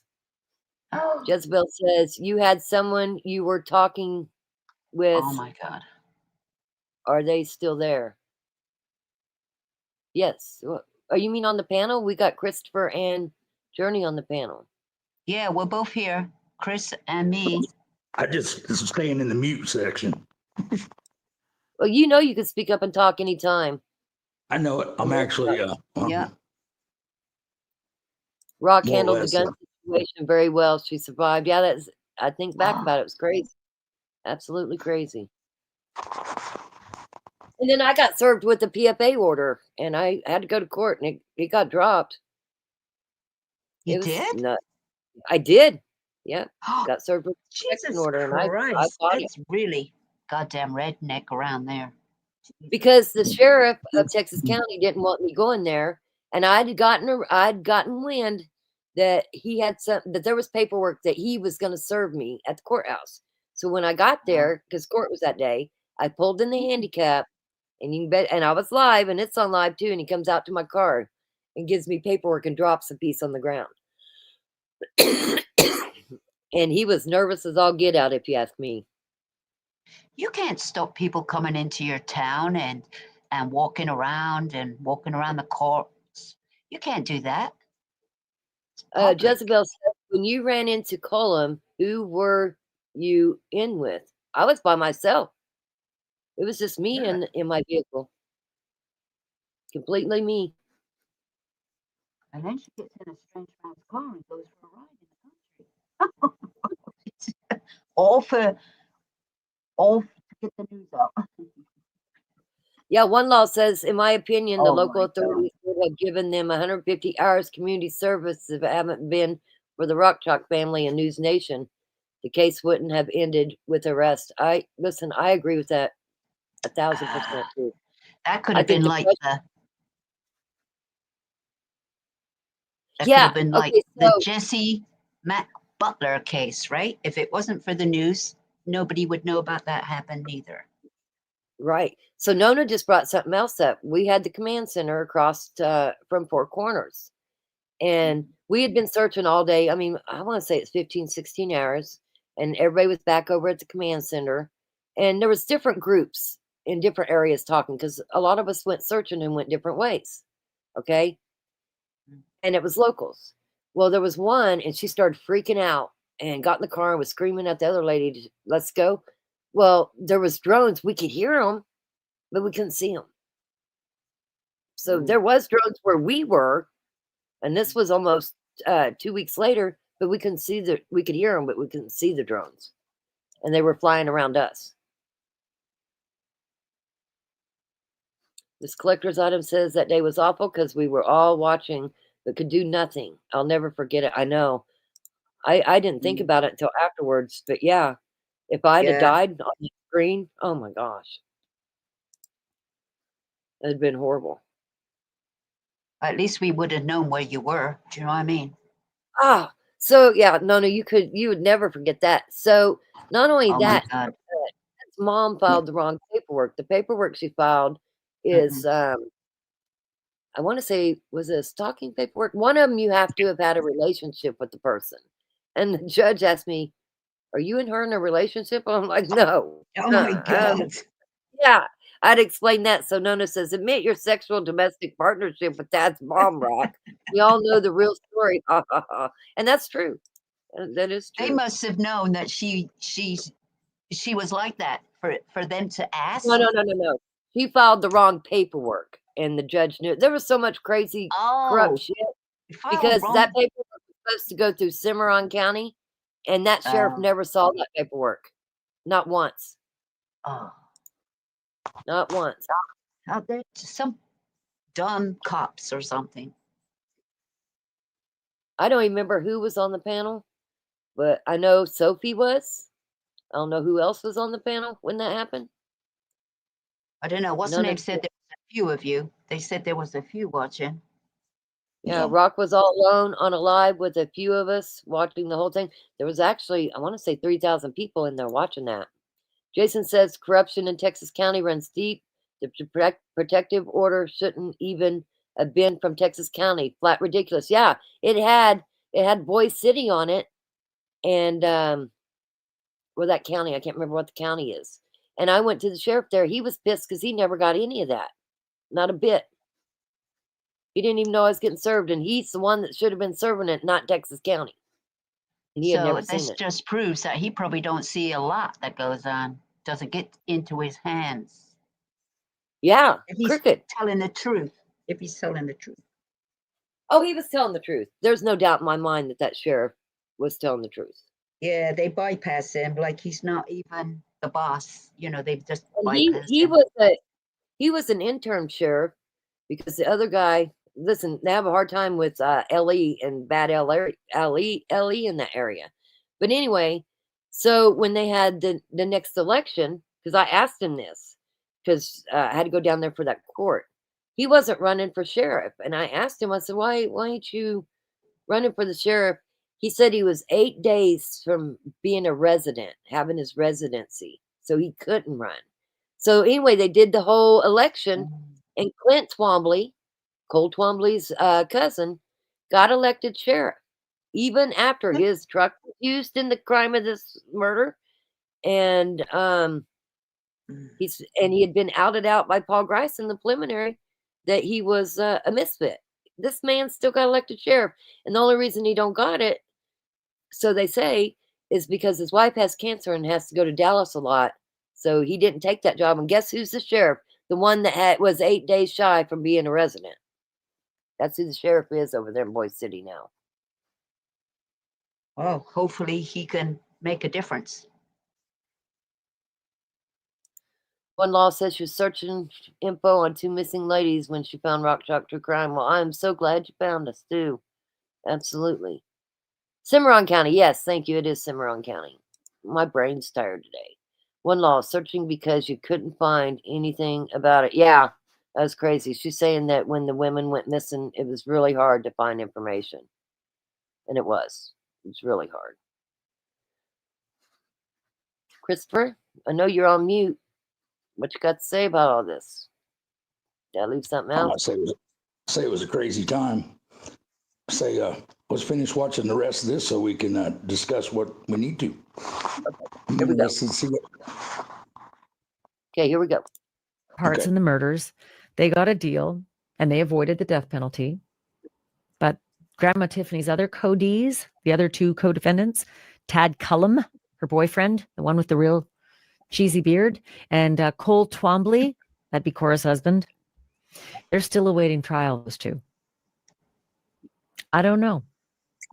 I don't know what the prosecutors are doing. I don't know what's cooking. I don't know if there will be a deal offered to them, or if it has been offered to them, or whether they'd accept one if it was offered to them. Maybe they think they can actually skate with, their three co-defendants testifying against them and all that evidence, right? Everything that was in that grave had their shit all over it. Their DNA, their hairs, the fibers, all those forensic things were in that grave because they never, ever thought that anybody was going to get 10 feet down and see their secrets. They never thought that. They thought, look at us. Brilliant. That's what they thought when they had that backhoe going. We did it. They buried the fucking phones. They buried the phones that could be traced to them. They buried the stun guns. So, if anyone's ever digging up that soil for, a construction site, there's no statute of limitations for murder, you morons. They found that freezer. They found those victims. They'd find those accoutrements, and they would nail your asses to a cross, no matter what date. So those other two, we'll see what happens with them. They're still in trial. And like I said, I don't know if there's a plea coming or if they accept one or if it's going to be one of those pissy little pleas like, no contest. Okay, you got me. Officially on the record, they're still not guilty, right? Their plea in court is not guilty, Your Honor. And they're scheduled to go to trial sometime in 2026, right? Cases are going to begin then. Earlier on my News Nation show, I needed to get off the ledge. And so I called someone I like a lot, somebody who can usually get me back and centered, Aglarsh. He's a criminal defense attorney and former prosecutor, and he's very good at his job.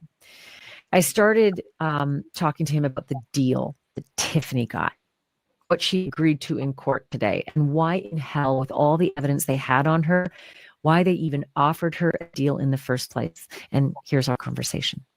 Okay, I don't get it, Mark Eiglarsh. Why would the prosecutors even offer this woman a deal when they had her dead to rights and she's the mastermind?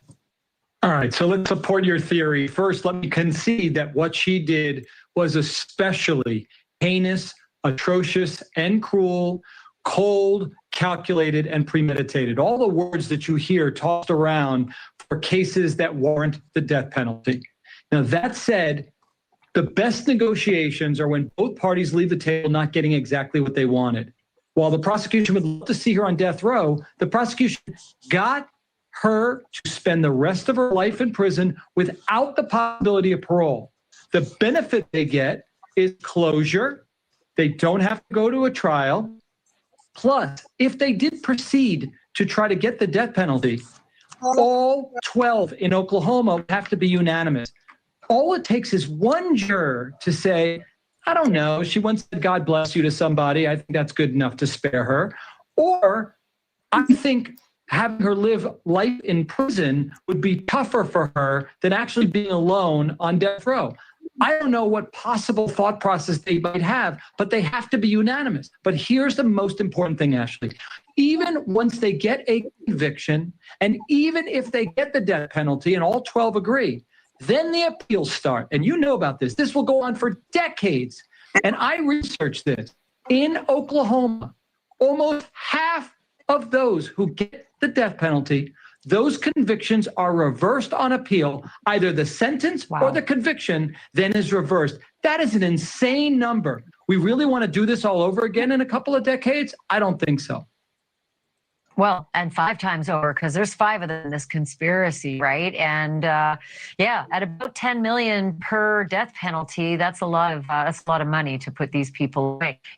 So can I ask you about the no contest piece? Because at the very, very, very, very least, this woman and the evidence against her was so compelling. Why didn't we demand that she say, I am guilty, and here are the details? The direct answer is, I don't know. Would have been nice, right?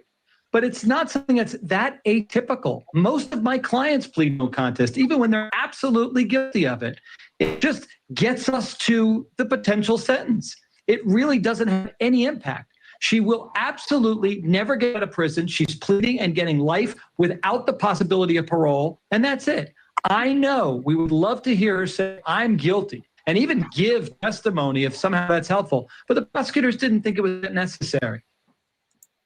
So with a no contest, does that mean she gets to just scamper away to her cell, or does she have to turn on the others and testify against these other 2, or at least put the pressure on those other 2 that we got you into rights too? You better plead.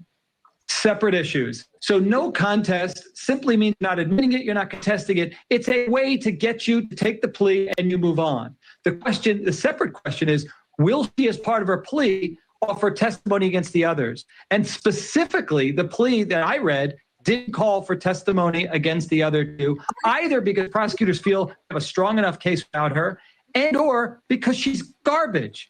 A cross-examination of her would decimate her, and she's not worthy of calling. So it's not necessary. I think prosecutors feel that, and they got what they wanted. I mean, you're right about that. She is absolute garbage, and she is Koberger level garbage. What she plotted and what these people did to these 2 terrified women, one of whom was collateral damage. I mean, imagine going through this, these 5 people and thinking, fine, well, we'll get this. Fine, we'll get this second one too. Or, who cares? Who cares? She's here and she's a witness. The issue that I was curious was the sentencing. It's scheduled for 3 days. Why is it scheduled? I've seen sentencing takes maybe a half hour. Why 3 days? Are they planning to unload everything, every detail, every piece of evidence, and get part of the story that we've never yet heard? That might be part of it. The other part is you need to ask for significant time in case you want to have victims testify. You don't know how long they're going to be. So in the abundance of caution, you ask for 3 days. And if it takes a day and a half, that's okay. That's how we do things. We ask for more time than what we possibly need to afford every person who's been impacted by her horrible deeds to be able to express and get some closure in that courtroom. So the Twomblys, again, the this has to be a big screen movie. What the moronic plot that these 5 people put together. The Twomblys, the married couple, had a 15-year-old daughter. They still do. And this 15-year-old daughter probably unknowingly told the police all the conversations that she overheard her parents having about this murder plot. Do you think a big part of the plea offerings thus far, all 3 plea offerings thus far, do you think a big part of it has to spare this child not only the testimony against her own parents, both of them, but testifying 5 times in 5 different trials? The answer is yes. You do want to avoid putting her through that.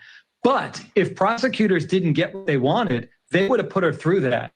I mean, ultimately, getting a life sentence is not a bad deal.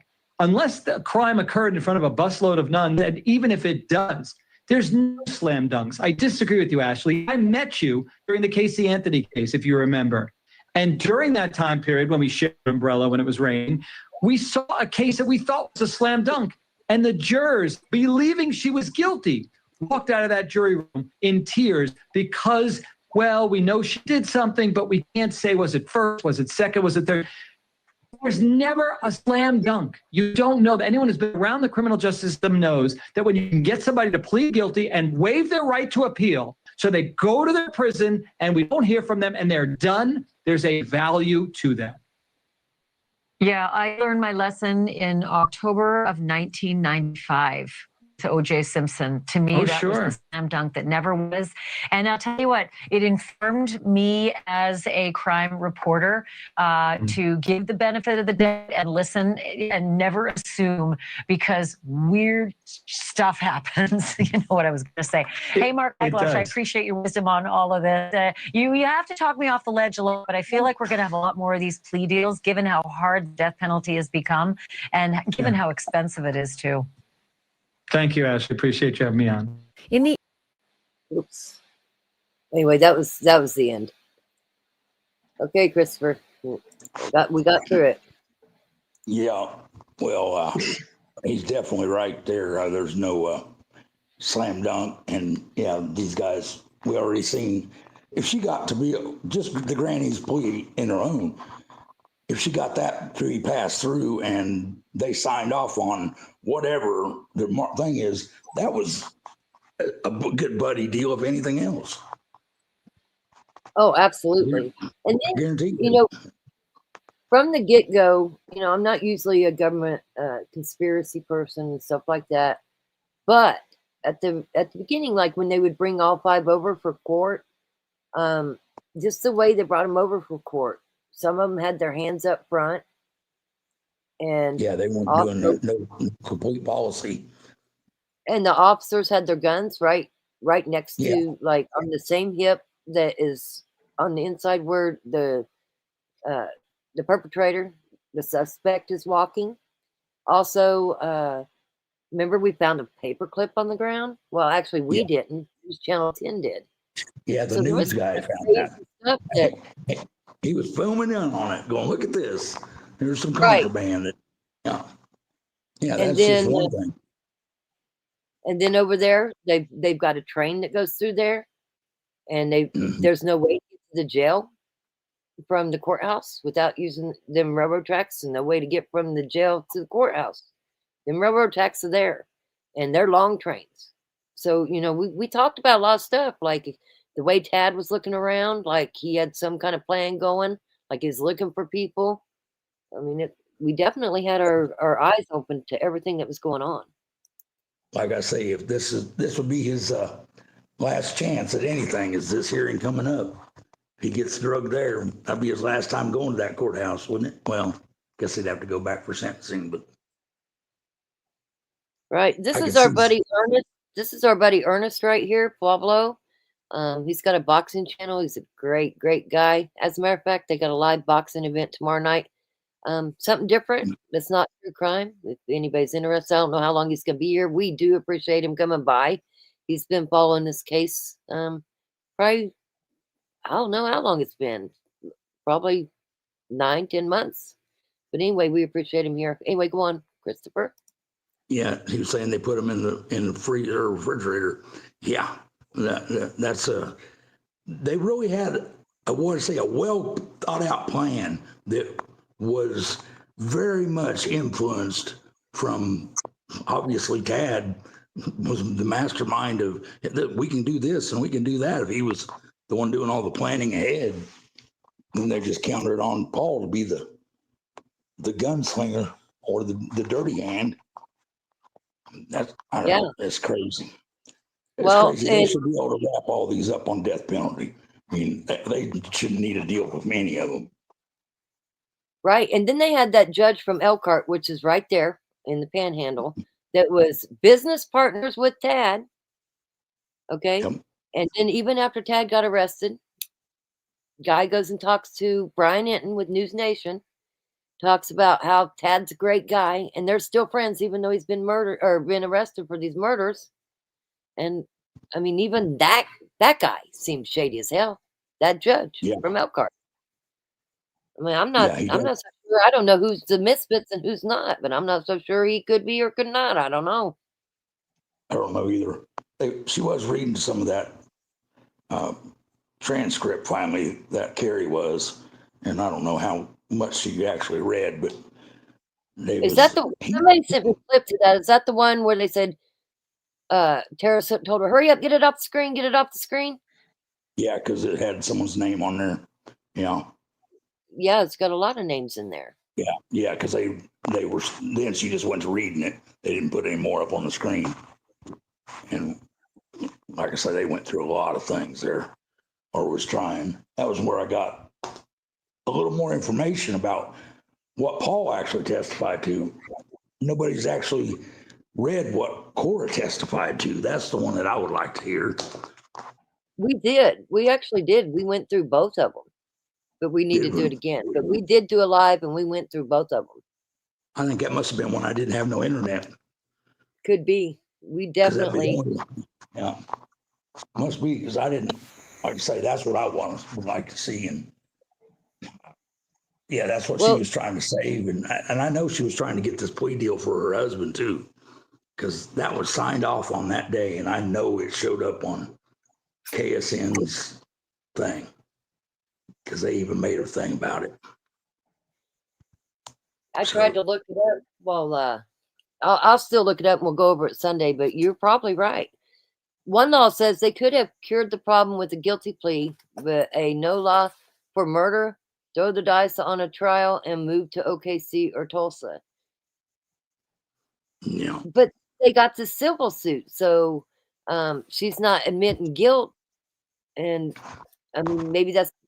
Listen, you heard the attorney saying that, it's never a slam dunk. So maybe in their eyes, if they can make a deal, and the death penalty is what the deal they make, maybe they make And that deal. I bet you money, without her actually being found guilty, they'll never be able to get a civil case on her. That will be the holdup. Very possible, because it says in there, that it would not. It's basically when you plead that in a criminal case, it means you're guilty. You're just not admitting to it. But in a civil Right. case, then they can't turn around and use it against you that you was found guilty in the criminal case. That's what it seems like to me. Yes, that's for sure. Yeah. One law says, I hope he thought the misfits could jailbreak him and head to Mexico. I do too. Actually, we'll let you guys answer one by one, but Hawkeyes wants to know, you think they will go on to trial or plea? I think they'll plead. That's my biggest guess. I think they'll plead. What do you think, Christopher? If they don't, they're crazy, because they definitely don't want to go in there and face that. And that's basically what this filing is. This is your last 2-week notice. 2 weeks before we walk in there, if you're going to still make that plea and tell me that we got to take you to court, well, then we're going for the whole schmoly. We're gonna put you away. I've seen defendants make a plea right before. I mean, they'll have a jury picked, and I've seen them make a plea right before trial starts. Oh yeah, that's true. I mean, but they definitely have the paperwork filed on the state side for the death For their penalty, arraignment. At their arraignment, they'll have to plead guilty, not guilty, or no contest. Right. And there's another thing. You can still keep going up and before the jury gets the case. You can change your mind anytime, as long as they don't get the case. That's what I was saying.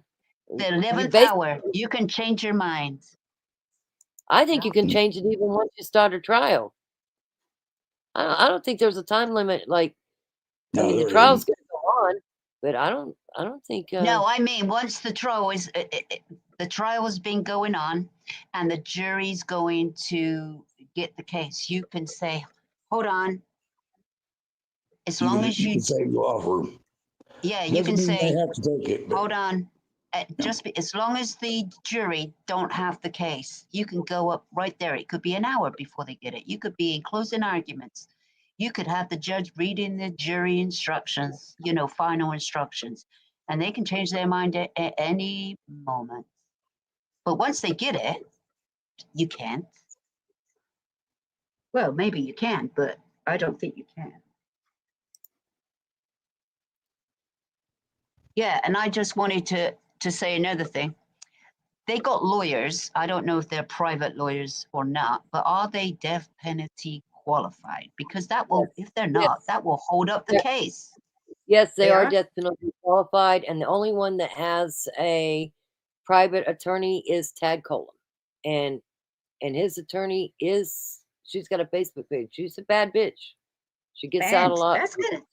Out of a lot of stuff. Right. But that's going to cost a lot of money if it's a death penalty case, because you know that costs extra bucks. Right. And in this courtroom, all 5 of them was there and their attorneys, all in this itty bitty courtroom. They're all right there. And so, and Jezebel, which brought this up, whatever happened with the flirtatious actions between Cole and his lawyer? Now, while Corey was sitting across from him in this courtroom, supposedly, and many people said it, including News Nation, Allison, said that Cole's attorney was standing up, rubbing his shoulders and shit. The attorney was rubbing his shoulders. Cole's. Really? Yeah. You remember that, Christopher? Yeah, that's when, after that's when she made the plea deal. She's trying to show that she can do something for her husband too. Damn. So anything goes in that bloody courtroom. Nobody does a damn thing. Yeah, I don't think anything's off her limits. They could be kissing or something, and like, yeah, making love, and they wouldn't do nothing. They'd be like, entertainment, entertainment. They're down for the backdoor hand job. Under the judge's table. Yep. Guaranteed. That's what goes on down there. Hey, what are you doing down there? Ring the bell. We're done. Ring the bell. Well, you know, we had somebody else call in, and if you guys remember, we talked about this in depth too. How Granny had a cell phone in court or in jail, using it. Oh, okay, Pagan. They can still do it while they're deliberating. Oh, well, they can do it anytime then. You're skipping me here. I'm trying to keep up with the chat. Jezebel says, I think they'll plea. And then Hawkeye says, I agree. Debbie says, I think Cole will plea, no contest, and Tad will go to trial. Nana says, I think only Tad will go to trial. Let's see here. I think so too. Flower Daisy says, so many people knew about what was going down and no one intervened to stop it. That's what upsets me. And I agree. And there was a lot of people that knew. There was a lot of people that knew when it happened. And how did we know if they were alive or not? We didn't know they were buried. No, there could have been a chance they were still breathing. Never know. Yep. Well, I doubt it, but you never know. Koberger's trial was fixing to start. We had a week left before Brian Koberger's did his plea before trial. Nona says, I've seen juries deliberating and defendant plea out then. Yeah, me too. A defendant can still take a plea deal, a deal even while the jury is in deliberation. Yeah, I think at any given point, they can decide to plea. Well, they have to do it before they get the verdict. Okay. Well, yeah. Most county attorneys aren't going to let a deal, if they go that far, they ain't even going to offer a plea deal to them. You know, it'll be off the table. Okay, you're talking county, they'll offer a plea deal because they don't want to do all the appeals. I'm telling you, they do not want to do all these appeals. That's a lot of money. Yeah, but who gets to offer the appeal? I mean, what are they going to offer them? 30 years, 40 years? What's going to be the plea deal to take the death penalty off? Is it going to say you're going to have to take life? Or you're going to have to take 50 years? That way. They did too that. Paul Grice and Tiffany Adams, not the possibility of parole. They're there till they die. Yeah. Oh, so that's only going to be the only plea, death penalty case, or are you going to go to prison for life? That's it. Well, Cora didn't do a whole lot, supposedly, and she did a plea deal and got 30 years plus 10 years. And she was trying to get her husband the same deal. Yeah, and supposedly he just was a lookout too, but we all know they knew more and was there. They didn't stop any of it. They knew what was going down. They didn't stop it. So I don't care who did it. All are equally. Is she got to do them? She got 30 years and 10 plus 10. Is that all in one? 30 years, and she get the possibility of parole at some time? It looked like it would be 40 years. It should be because they were, unless they run them concurrently, it'd be the only thing that would save her. And then she'd just do the 30. That'd be up to that's a long time for her, isn't it? You know, at her age. Well, let's put it this way: she ain't gonna be no young chicken when she gets out. Yeah, I just think that there's the possibility that they will plead before their arraignment. Yeah, I I think do they too. will. I think there's way too much evidence. Well, of course there is. I mean, they can do what they want and spend their own money if they want. It's not their money. See, that's the other thing. Tiffany was rich in land and different things, but the state of Oklahoma is paying for her attorney. She's got court appointed. They all Yeah. got court appointed except Tad. He wanted his own.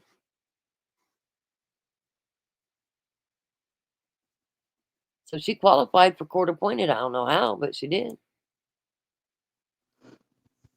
I know it should be worth the trip if I could just look in their eyes when they do this. Because I promise you, they're scared. One law, they were not alive when they were put in that freezer. They went all the way from L Road, and that's where they were both stabbed, and went all the way to we lost Journey. Drop the link again.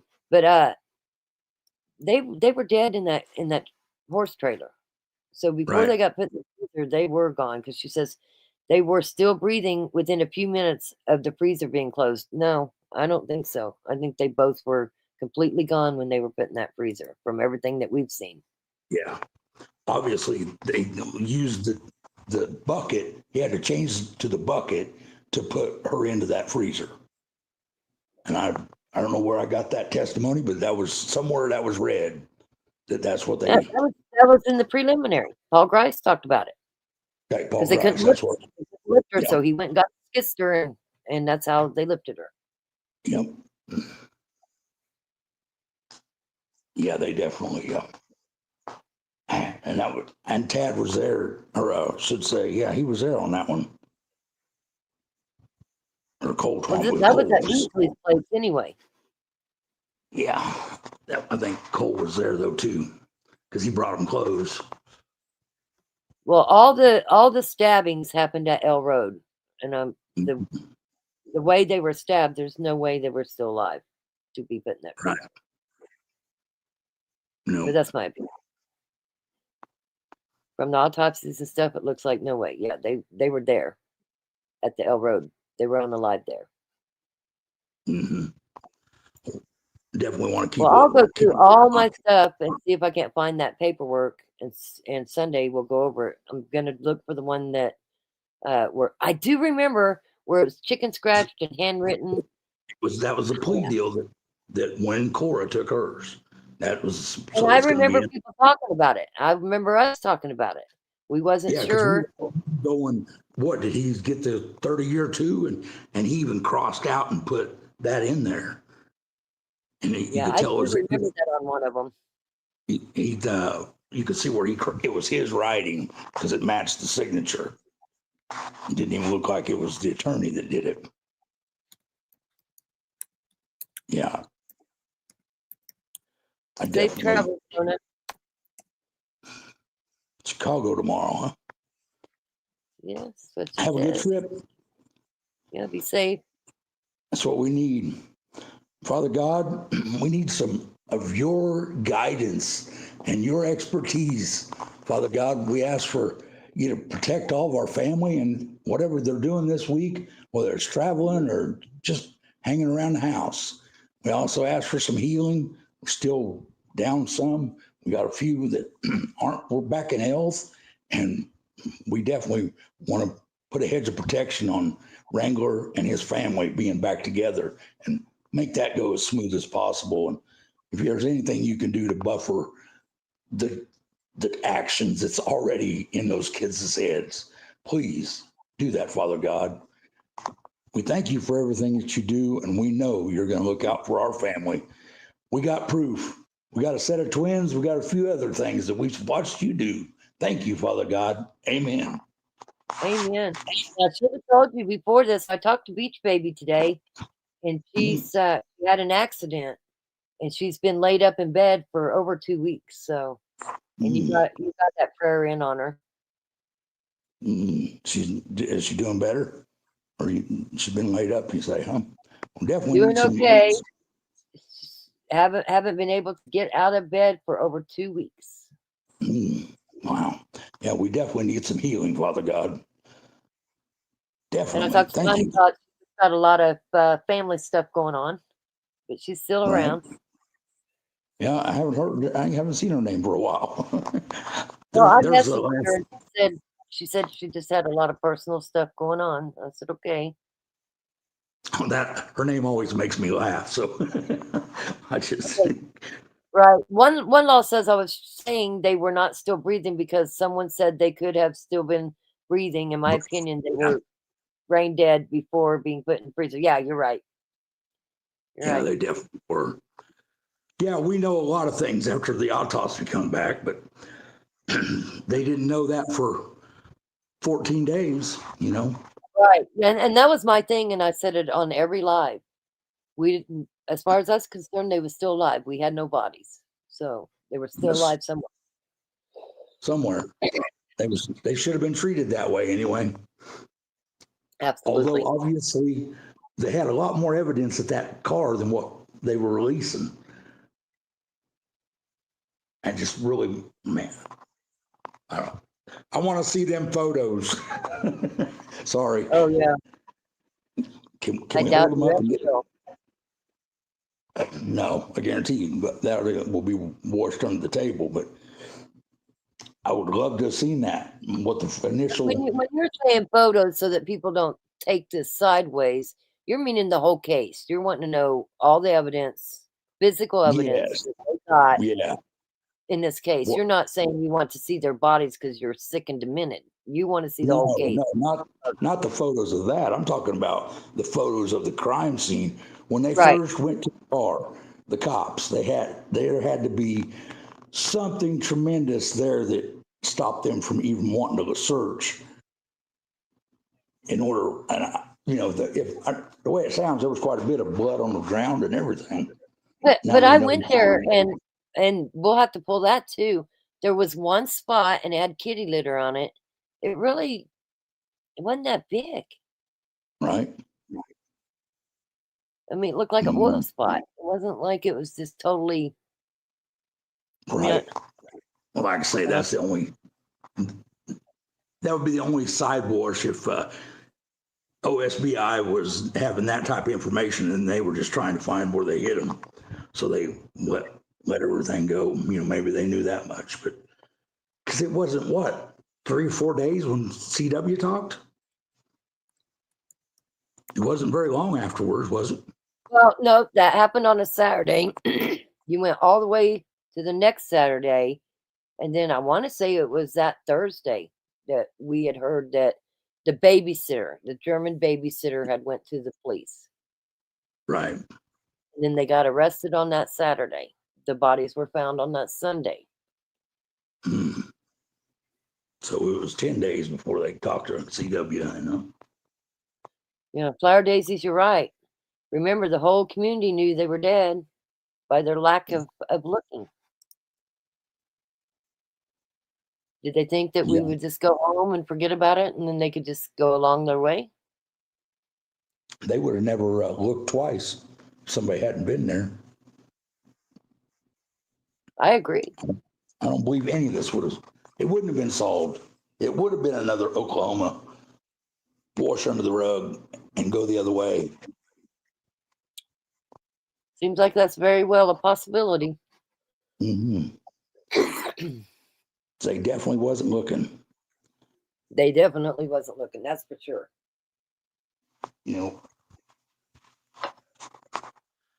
Righty. There was a lot of people that would watch the lives, a lot of farmers, and a lot of people from Guyman, and they'd go out Bruce cruising and they would try to look too. And I didn't know they were doing that. So, I mean, there was other people when they were, working their farm out in the fields. Some of them just rode their fields just to look. So there was people looking once we got there and started talking about it. But it was never LE that I ever saw. No. They didn't have no plan on solving that one. And it was the family that reported the car just a few hours after they didn't show up. And the cops were out there working that scene. couldn't have been. Right. It wasn't more than.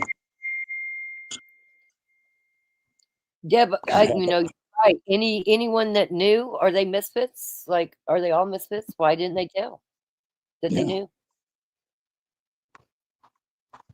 Definitely was keeping it under wraps. All righty. Well, I'm gonna take my little girl out. So Yeah, I'm gonna get off here too. Thank you very much. Much love. And we'll just get together on Sunday, everybody. Okay. Sunday about 7:38. Okay. What time? Trying to. Oh, wait a minute. Yeah, What Sunday. time's football on Sunday? I don't even know what time football is. Monday is Kansas City football, so it's not a Well, real we'll do big deal. 7:30 or 8 Sunday night. Yeah, that'll work. Okay. Well, have a great week. Much love to Y'all have a everybody. good. Yeah, take care. Thank you, Journey. I don't know where Journey went, but thank you, Journey. Much love, everybody.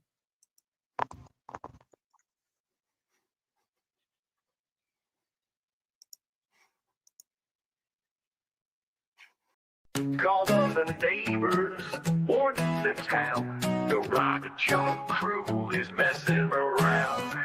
They're chasing justice sharp and bright. Welcome to the fam, keep your truth in sight.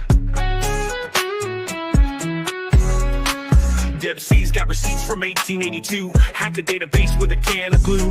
Hawkeye sees your blink from another state. Still found time to bake a cake. Nota's running, not from crime. She just forgot the noodles this time. Micah singing ballads to his cat. Solved a case just like that. Black opal, sneaky, mysterious style. Caught a liar through a bathroom tile. Christopher preaches and takes the stand. Turned water to coffee with just one hand. Mama lost us where the bones are hid. She just laughs and says, guess I'm part of the grid. Beach babies tanning with suspects in tow. Solves crime while surfing, justice on the go. We're rock, chalk, wild, weird and free.